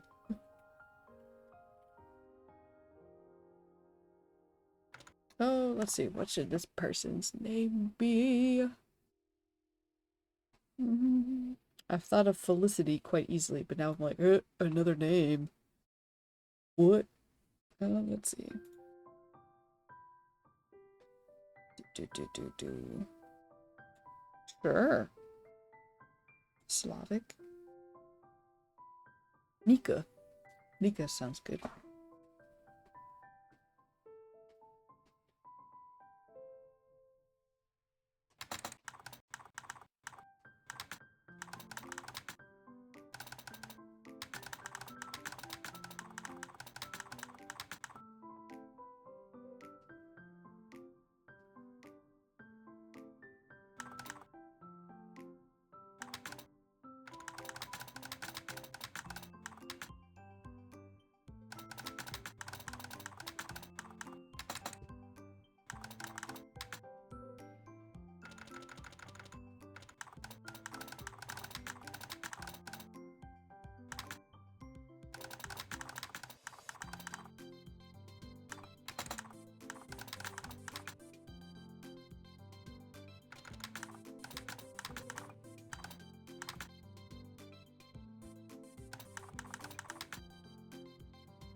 gotta scratch my eye.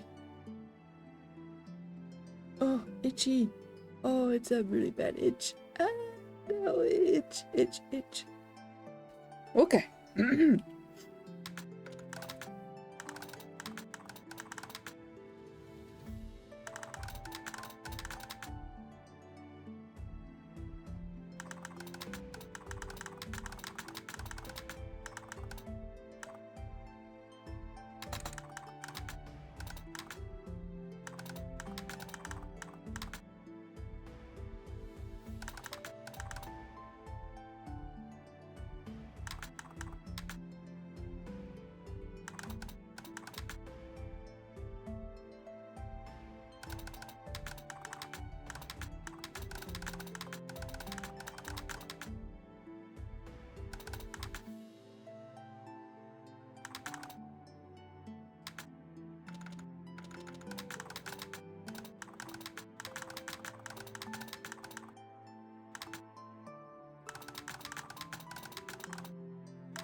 Let's see, what color were the eyes? Green eyes.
Okay.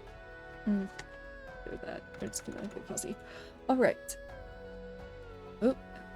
Wow, that actually got a little long. My bad. I didn't even notice. I should have split this up and read it halfway through again. Or at least talked about how I'm arriving at the character's actions, which I feel like I haven't done enough of. So hopefully that hasn't been too bad. You know, let me know if you want me to explain some of my thoughts as I'm writing a little bit more or something like that. It is a Friday evening after work for me, and work this week has been a bit stressful, so I am pretty much at like low battery. Which is why it's been pretty easy for me to just sort of get lost in what I'm doing. Okay, yeah, let's read this. Okay. So again, the prompt was, someone from your spouse's past shows up, they seem puzzled, and bring up something that makes your union even more unlikely than it already was. What was it? Oh, and +2 suspicion. So we're at 4 suspicion now. A week after Grenadine's party, Tabitha finally felt her temper cool down. Florrie had been confused the entire time. They tried their best to appease her, and eventually, Tabitha had to admit to herself that she would be in the wrong to continue her ire at them. They had no idea what made her so mad, what had hurt her feelings so much. And if she told them, "I'll jeopardize everything we've accomplished so far," she thought, staring at the pond's surface. She had invited Florrie to a park, and they were now seated on a bench to watch some ducks swim by. What if they feel nothing for me? It'll make everything worse. And then Mother would find out, and... Oh, look who it is! Tabitha and Florrie looked up to once again see Duchess Grenadine approaching, but this time with her wife, Duchess Felicity, on her arm. Wow, we really must be linked through our hearts to keep meeting like this, Grenadine laughed. How are you, my dear? You look a little peaked. Oh, it's nothing. I just stayed up a little too late reading, that's all, Tabitha replied, waving it off with a hollow laugh. Florrie looked at her with concern, but then another voice chimed in. Florrie? Florrie! I didn't recognize you with your hair so long. How have you been? A slender dog-folk woman jogged up with a wooden cart pushed before her. The cart was filled with flower bouquets. Nika! Florrie stood quickly and embraced her. Hey, it's good to see you.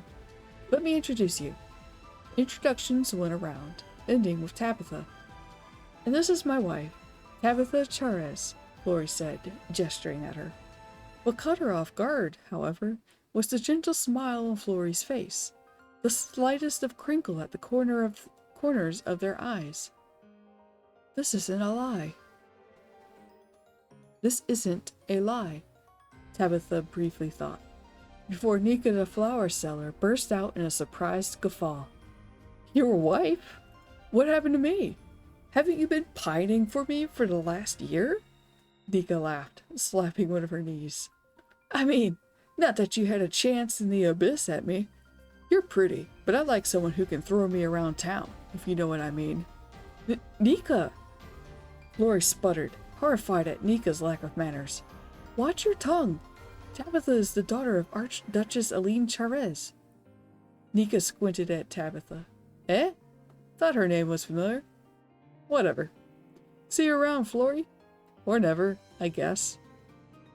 Nika pushed her cart away from them, seeming to forget about Florrie.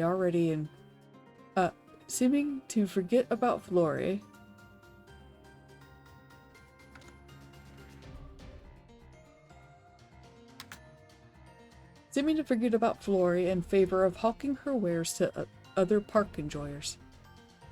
I think we'd best be getting on ourselves. Grenadine said, sympathetically patting Tabitha's shoulder. Send me a letter whenever you wish, all right, my dear? Tabitha nodded numbly, still blindsided by Nika's abrupt arrival and departure. When the ladies were out of hearing range, Florrie whirled around and faced Tabitha with an ashen face. I'm so sorry, they said. I haven't seen Nika in a long time, even before we met. It was no secret I had a crush on her, but it was just that, nothing major. I knew she wasn't attracted to me, and after what she just did, I'm glad I never got together with her. I'm so sorry, Tabitha. Tabitha looked into Florrie's green eyes. They were the color of the leaves around them. Had this happened shortly after Grenadine's party, Tabitha would have been furious, humiliated, and eager to run home to lock herself away in the library. But she shook her head and smiled at Florrie, who seemed taken aback. It's all right, she said. We can't control what others think and say about us. Sorry I was giving you the cold shoulder lately. We should enjoy the rest of our time here. It's such a lovely park. For a moment, she thought Florrie was going to cry. Their eyes looked mysteriously wet for a moment and blinked rapidly. But after a moment, they smiled back and held out their arm for her to take. The park was indeed lovely, and the rest of the afternoon transpired peacefully. Rumors would be rumors, but for now, they were a team again. Okay. So, I think I should reclaim +1 affection. I feel like I pretty smoothly, worked in an unspoken forgiveness for what Florrie did unknowingly to Tabitha.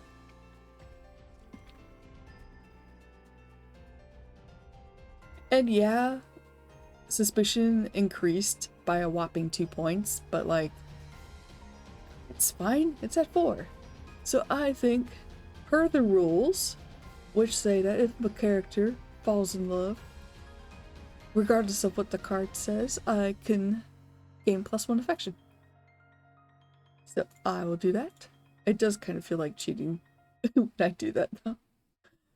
Alright, so now it's going to be Florrie's time.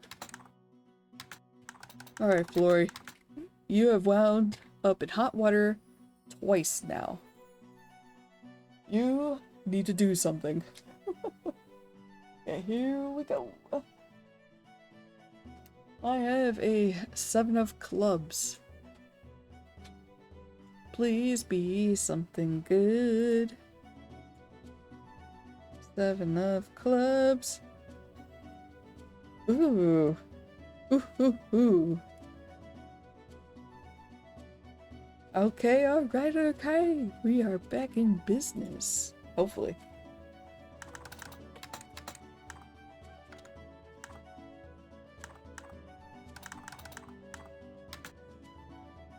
Oop. Not in this. Goodness, look at the time. What did you two get caught up in that entirely distracted you from your plans? -1 plot. +1 affection. Oh, hey, also I did just crack my knuckles. So now you know the inspiration. Because I know back in the day, Cheeky hated it when I cracked my knuckles. I don't know if she heard that. Teehee. Okay, let's see. So, what did they get caught up in? And we're in Florrie's point of view. Let's see. We're in Florrie's POV. This is good because I think we could really, because we get +1 affection for this regardless. So I think this will be pretty good to kind of get Florrie to be like, hey, you landed yourself in hot water. You don't know how or why, but you did. And I think it might have scared them a little because, yeah, they screwed up that one time and they fixed it, but they don't like not being in control. So they like being able to fix their problems and stuff. But Tabitha didn't tell them what they did wrong this time. Like, they knew what they did wrong last time. They really screwed up. But this time, they don't know the reason. Tabitha didn't tell them the reason. Tabitha is now okay with them again, even despite what just happened with Nika. But it kind of shook them up. They don't want to do that again. They don't want to jeopardize it again. And maybe this fear of screwing it up, of potentially losing this, budding friendship, basically, with some affectionate feelings with Tabitha, they don't want to lose that. Don't want to crush it.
Check it in. Do you need water? A snacky?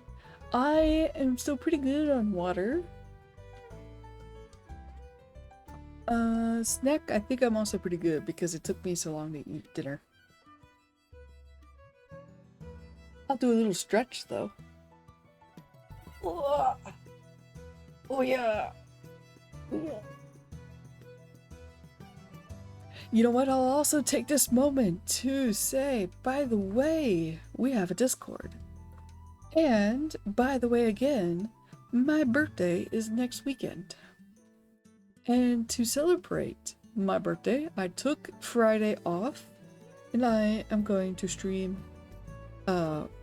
Friday, Saturday, and Sunday. But I have a poll going on right now in our Discord. It's for Discord members only, obviously, because you have to be a member of Discord to vote in the Discord poll.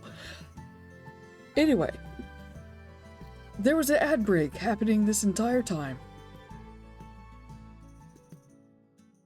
So guys, by the way, it's gonna be my birthday next week. Next weekend. I already unslumped. You're too late. Nice try though.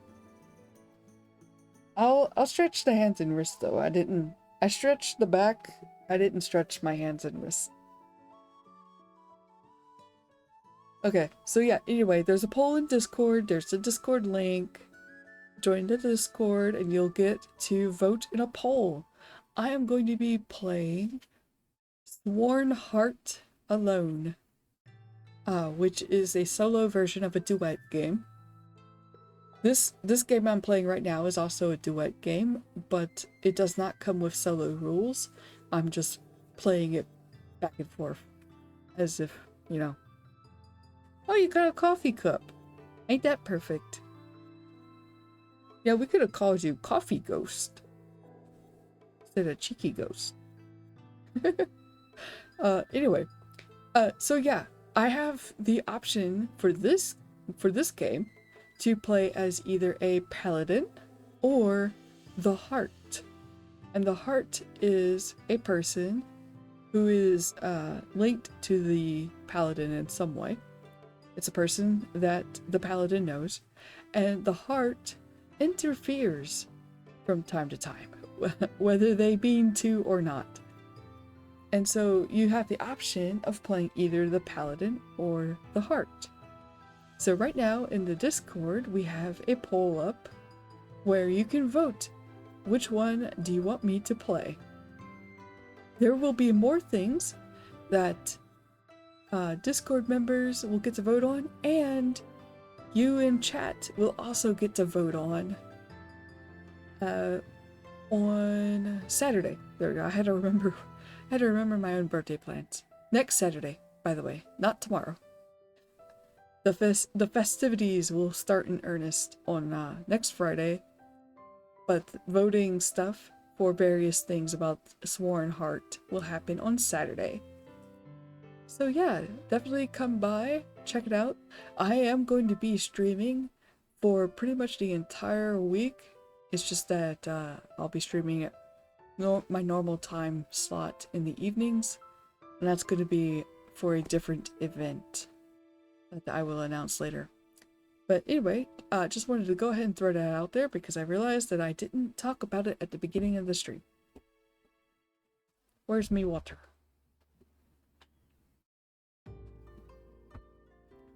Okay, what was I writing? Let's see.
Okay, that's good enough. Let's see. So -1 plot, +1 affection. Okay, we're back up at 5. Good, good. Alright. Something changed after that day at the park. Florrie didn't understand any of it. Ever since Grenadine's tea party, Tabitha had been cold towards them and wouldn't tell Florrie why. It had been maddening. It was different from that dance of Adenac. Florrie had known immediately that they messed up and why, but they didn't understand what they did at the tea party that upset Tabitha so much. And then Nika happened, which should have been even worse, but instead had the opposite effect. After the park, Florrie and Tabitha went out several more times. They visited a museum, an art gallery, and a performance by one of Tabitha's favorite performers. Each time had been absolutely delightful, and not just because Florrie was finally able to experience these things they normally would never be able to afford. Tabitha made the time fly by as if it was unlimited, that they'd never run out of it. Florrie had hoped at the beginning of this charade that they could at least grow to be friends, but now Florrie wondered if it would be possible to become something more. Her smile looked brighter, her eyes danced more often, and while she had always dressed in fashionable trends, she overall seemed more beautiful than she did at the start. Indicate who I was talking about there. Has she always been this gorgeous? Florrie thought as they watched Tabitha bite into a sandwich. Juices dripped down her arm and she hastily licked them away. Then dapped. Hanging out in Elle's Dutchie server too much. Then dabbed with a napkin after looking around to see if anyone had seen that. Florrie pretended they hadn't while hiding their smile. She's been letting her guard down more, too. It's been a lot of fun to watch her. It felt as if something was changing, but Florrie was beginning to feel as if it wouldn't be a bad thing if the two of them allowed it to happen. Florrie just hoped that Tabitha felt the same. Alright, let's see. Alright, we are coming up on 4 hours. I am getting tired, but I want to do one more card. Let me do one more card because we've had some progress, but we also had a big setback. But we seem to be recovering. We're back at 5. The highest that we've been at was 6. So let me see. Can I get us back to 6? Alright, I'm gonna draw a card. Now that I think about it, why is the camera crooked like that? Not that it really matters too much. This is just a very small dinner tray with a ring lamp attached to it on an arm, and then I have a refurbished old Elgato camera kind of like squished into it. Okay, here we go, guys. Here we go. Oh yeah. Oh my god. Oh no. I have a marital trial. Oh no. My rolls have been kind of mid. Okay, so this is Tabitha. We got a marital trial. Oh, okay. Oh, I'm nervous. Okay, here we go. Alright, I got a 7. What was number 7?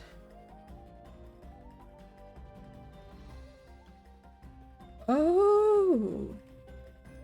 Trial by friend group.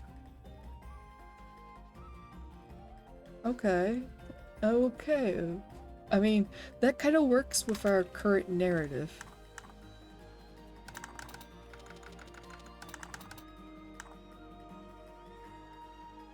Oh, excuse me. Obviously, the ones who care about you want to see who the hell has swept their friend so thoroughly off their feet. And they have high standards. Each partner should roll a d8. The lower roll is the one being interrogated. If you roll doubles, a combo troop from both your social circles has arrived for inspections, and token changes are doubled. Oh my gosh. Token changes are doubled.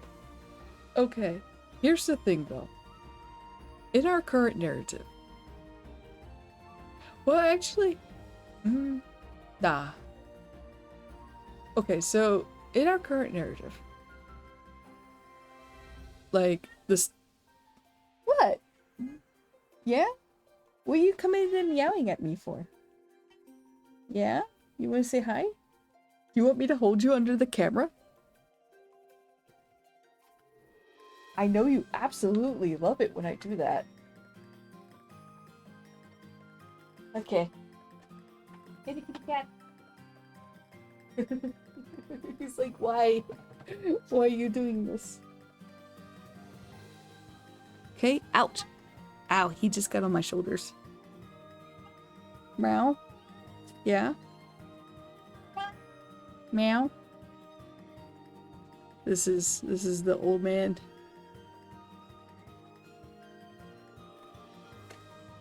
This is him. Yeah? He's just purring away on my shoulders. Brr? Yeah? Look, sir, I have romantic drama to concoct. I need to make these two kiss. Merle? You don't care? What? Merle? You don't like romances? Man. He can wait a couple minutes for bedtime dinner. Yeah, I wanted to try to do one more card. Oop, he is disembarking. Oh, just sprang off me. Okay. He has left. Hooray.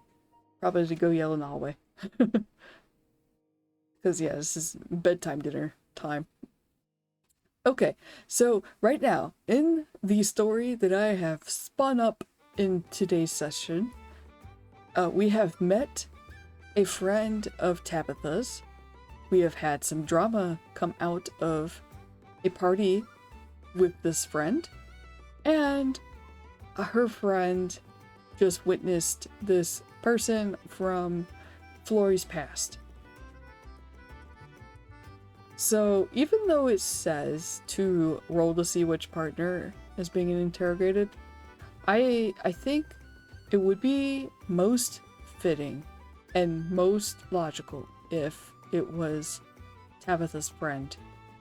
Now, we have mentioned Elias's friend from the kitchen,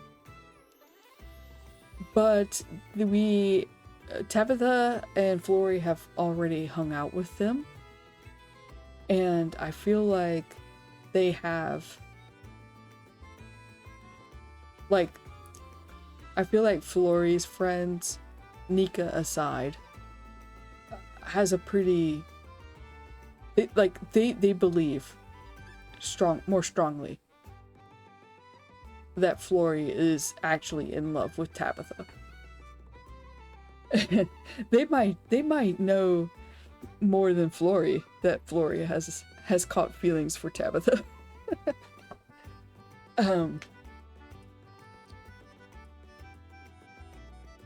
But Grenadine and Tabitha, on the other hand, that seems more dicey, especially after this Anika girl just rolled up like that. Okay, now let me look at the conditions here, or like the results. Okay. Oh, yeah, no. Whew.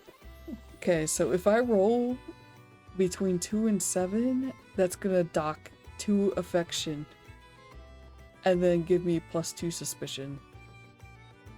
Ideally, I'm gonna want to roll between 11 and 16 because 8 to 10 will, that result will give me -1 affection. Gives me -1 suspicion and +2 plot. But I want to hit 10 affection. That is my goal. Okay. If I roll low, I'm gonna cry. Okay, here we go. I rolled a 4.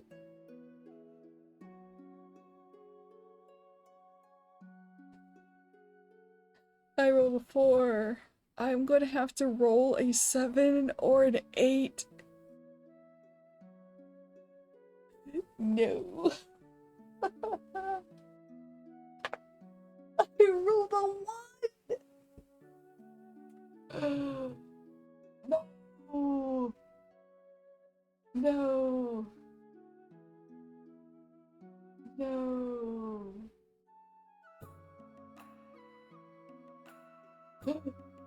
Oh, thanks, little man. Oh. I leaned back in my chair and my hands were dangling over the sides and my cat came over. Not the one I was holding under the camera manhandling. my boy came over and put his head under my hand. Thanks, little man. Unfortunately, that's not gonna... He helped. Yeah, that's not gonna change the dice, though.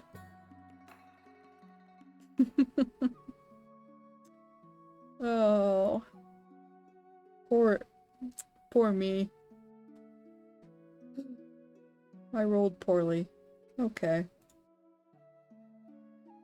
If there was any moment where I wished I had something set up for chat involvement, I would be like, chat, re-roll it for me. Give me a boon.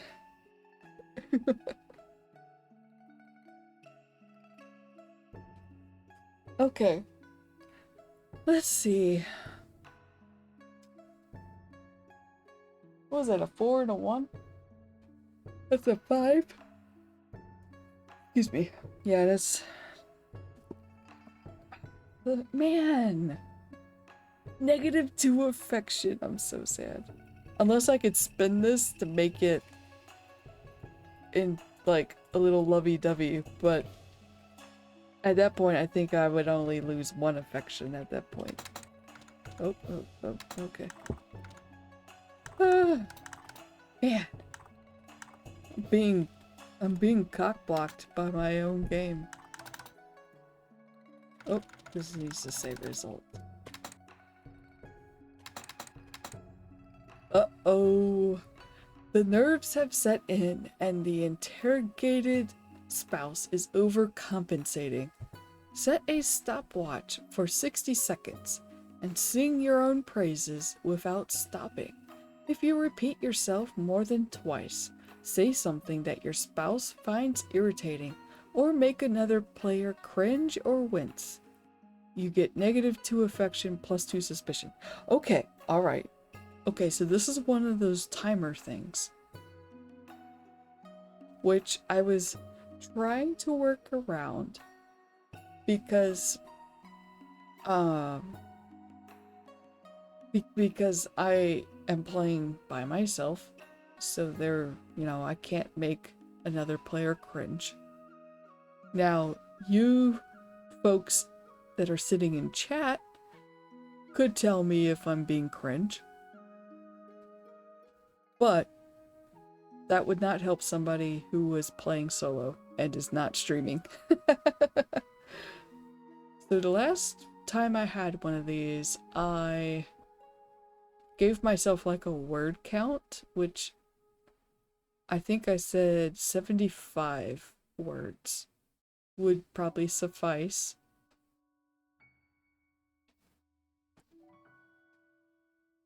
And I had, let's see, what else did I do? I think I did the timer for 2 minutes. And then I kind of just sort of based my judgment call on the quality of what I had written, to see if what I had written fell in line very well with like the narrative. Did it seem like it could, you know, if it would fly? Did it work well? Did it sound like, you know, plausible to come out on top? Okay, so uh-oh, the nerves have set in, and the interrogated spouse is overcompensated. So wait, so set a stopwatch and sing your own praises without stopping.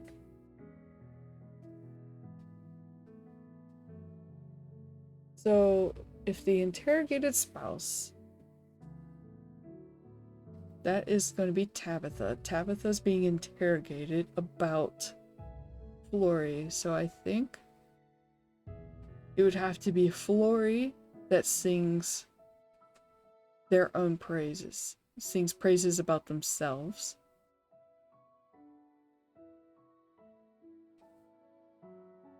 Okay, I think I have a way of making this work in my favor.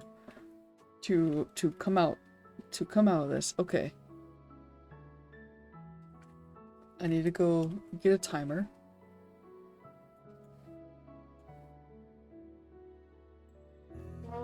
Set it to 2 minutes and 5 seconds. 5 seconds to let me click back over into Obsidian. Okay. Here.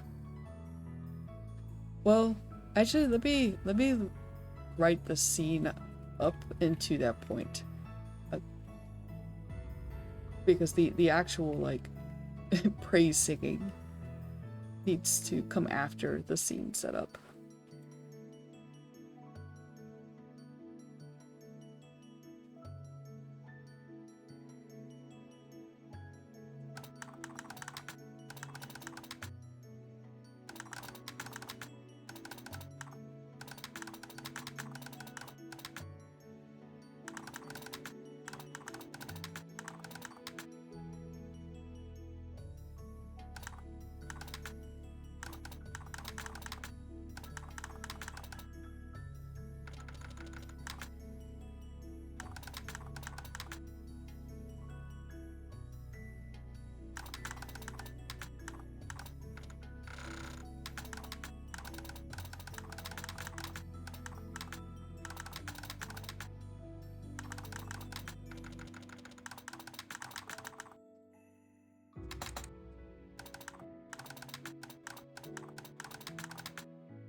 Oh man, you can tell I am getting towards the ends of my limit because I don't know how to spell words.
What are they being...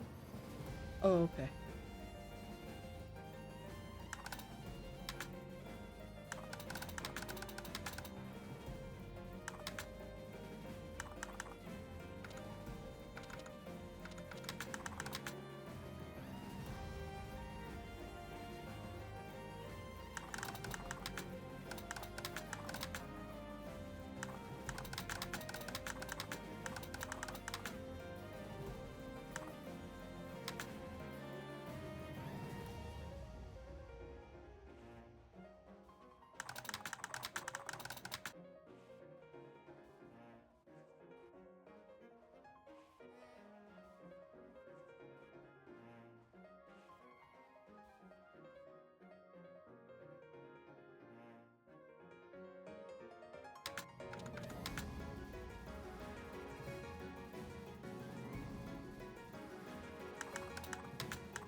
Oh.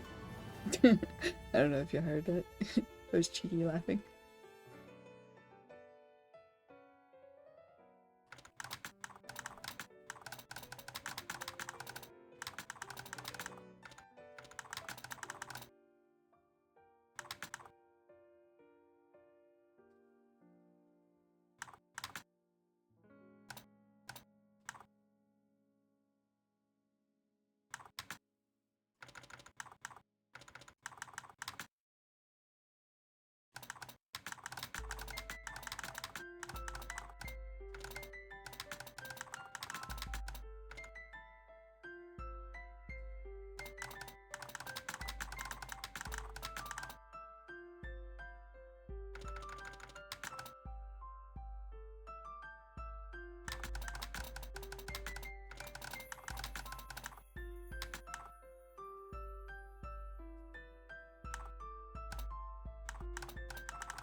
Okay. So let me read this and then I'll start the timer. All right. Tamitha. Who's Tamitha? Tabitha thought things were settling into a routine without incident after that run-in with Nika. But alas, the consequences of that day were not yet finished with her. Duchess... man. Blah. Duchess says Grenadine and Felicity came calling one day. Not unannounced, but still on as short a notice as socially acceptable. And it seemed the two of them had a scheme, because the moment Felicity coaxed Flory into showing her around the estate garden, Grenadine pounced on Tabitha. Let me just change that real quick. Into showing her. Alright, my dear, spill it, Grenadine said, half joking threat and half genuine concern. You must tell me what really made you fall in love with Flory. I know what happened with your last lovers, so I know you're not the one to fall in love at first sight, like you've been proclaiming. So tell me, what is it? Tabitha's heart pounded in her chest, caught by surprise. She cast about for her rehearsed story, but Grenadine had already heard it. She needed something else. Flory is an excellent cook, you know. Grenadine rolled her eyes.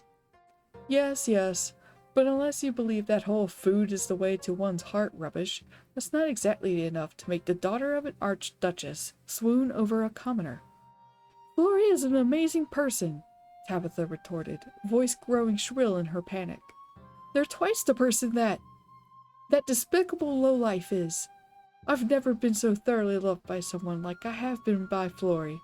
And her face grew beet red. She could feel it, but she had to do something. And they're good with their hands. Grenadine covered her mouth in amusement and looked as if she was going to say something, but a voice interrupted. Alright, so this is where Flory's gonna cut in. Alright, I've got 2 minutes to do a comeback. Or like, not a comeback, but Tabitha is floundering here. And Flory needs to step in. Alright, here we go.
I forgot I was gonna make that noise. Okay, let me highlight this and see how much it was. Please tell me it was 75 words. Okay. That was 136 words. Oh, I overshot. That's so funny. Okay. Yeah, that's really funny because I'm pretty sure I did 2 minutes last time, but last time I only did 99 words. So I was like, oh, okay, maybe the limit needs to be lower because like I could type pretty fast.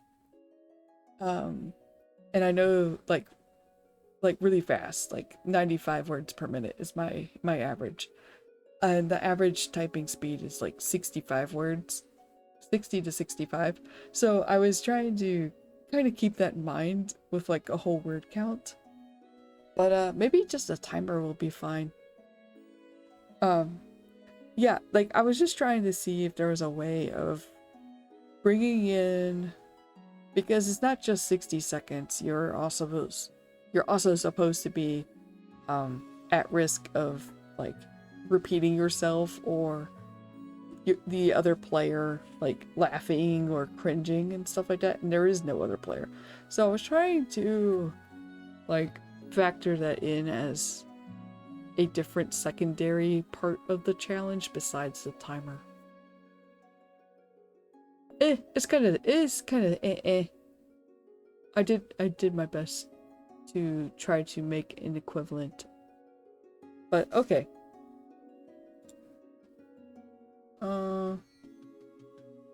I think I did a great job.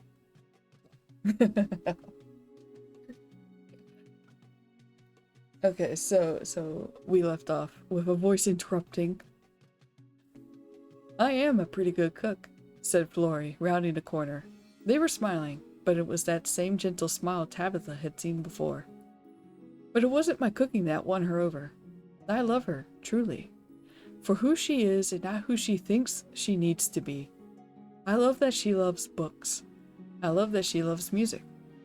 I love the way she eats my cooking, and yes, I love the way she looks when I use my hands that I am so skilled in using. She has been the light of my life, and I try my best to be the same light in hers every day. I hope I'm managing it, and that she'll tell me if that light falters, for I will do my best to reignite it. And so I was gonna like, because I was like, oh, the timer hasn't gone off, I guess I'll just keep typing like into the next bit. And my idea is that I'm gonna have this be a reference, like the whole like light, and if the light falters and reigniting the light and stuff, I'm gonna have that reference another poem that Flory has been learning in secret. And Tabitha knows this poem by heart and knows immediately that Flory was trying to learn this poem for her. And also too, I think that was a pretty good hype up. Maybe a little on the cheesy side there, but I think kind of given, the state of mind that Flory has been experiencing, I think it kind of works out. Whose POV am I in? Tabitha. Okay. Alright, so yeah, let me write the fallout of this scene and then I will wrap it up for tonight.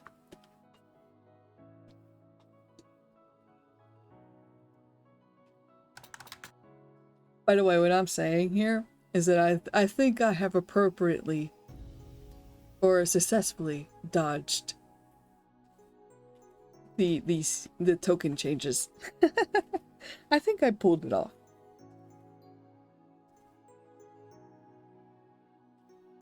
I know it's a little hard. I think if I had more time and I wasn't on stream, like live on stream, I would maybe think of something different of how to handle like this kind of you might fail quite badly kind of outcome or something. Because like I wrote up the whole scene leading up to it, and I think that also kind of factors into whether or not I can pull something really good out of my hat, because I'm not really having to pull it out of my hat. I have time to think about what's coming up next as I'm writing, like, this part. So yeah, I think it needs some work. Like, I would need to put some work into it to create like a fair thing. Hey, shush! I'm trying to focus. Okay. So let me finish this up and I'll wrap up for the night.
Ooh, I just thought of something.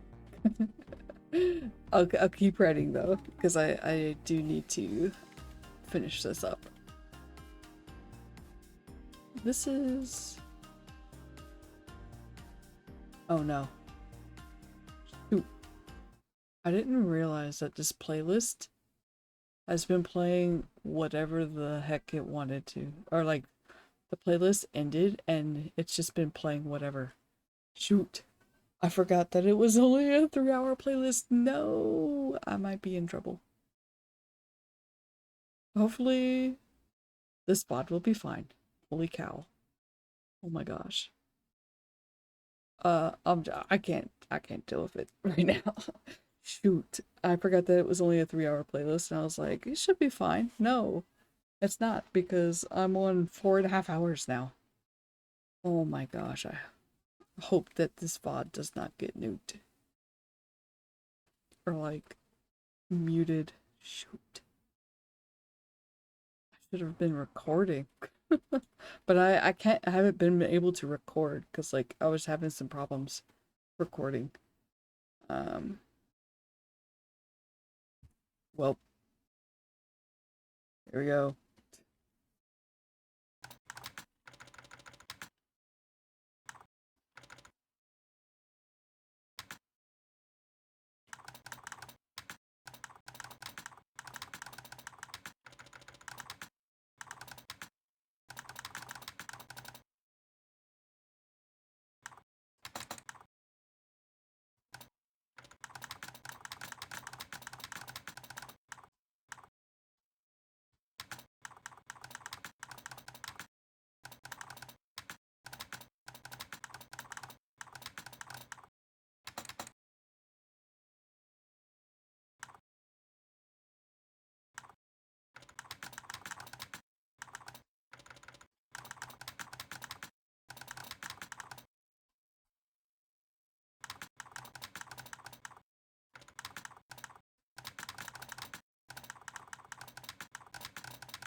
Okay, alright, let me read this out loud.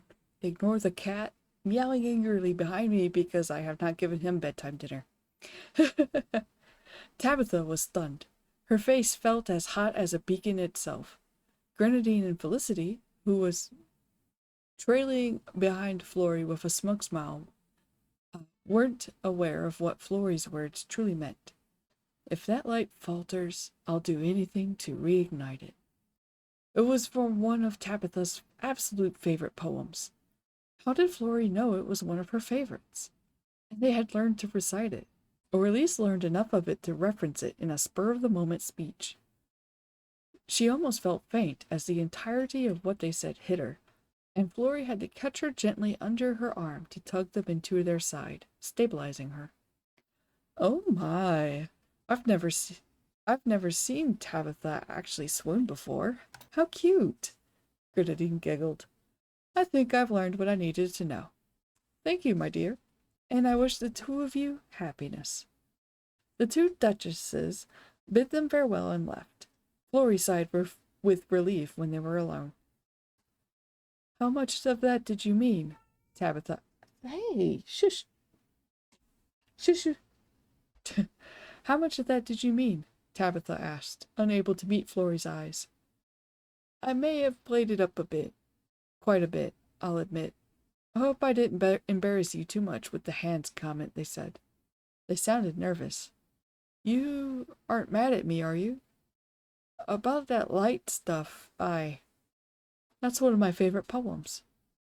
Yes, it is. How did you know that? I've seen the book in your room a lot. I, borrowed it. Not from your room, just when you put it away in the library. I borrowed it then.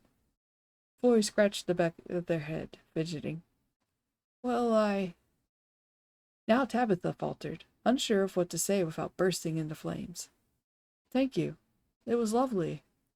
She turned away, ignoring how her tail swished behind her with rapid agitation. You're welcome, Tabitha, came the soft reply behind her. Her cheeks burned. Okay. I think I had a great Doki Doki moment. Like, I was honestly just trying to, avoid avoid the bad outcome of this. But per the rules, if a character falls in love more with the other character, you can add +1 affection regardless of what the prompt said. I think I get +1.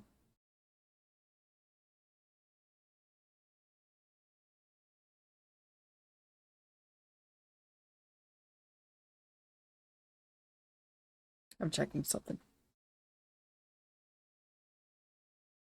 I mean, I don't think it says that you could do that specifically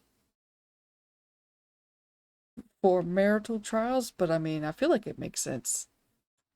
So I'm gonna add +1. I'm back at 6. I have worked hard for this 6. I have lost it, and I am clawing my way back towards that 10 affection. I'm tired, and now I'm worried that the VOD is gonna be half muted for 2 hours. Oh, okay. Well, thank you everybody for coming. I am a bit too tired to raid out to anybody. It is getting quite late for me. I may have gone a little too far, a little too hard.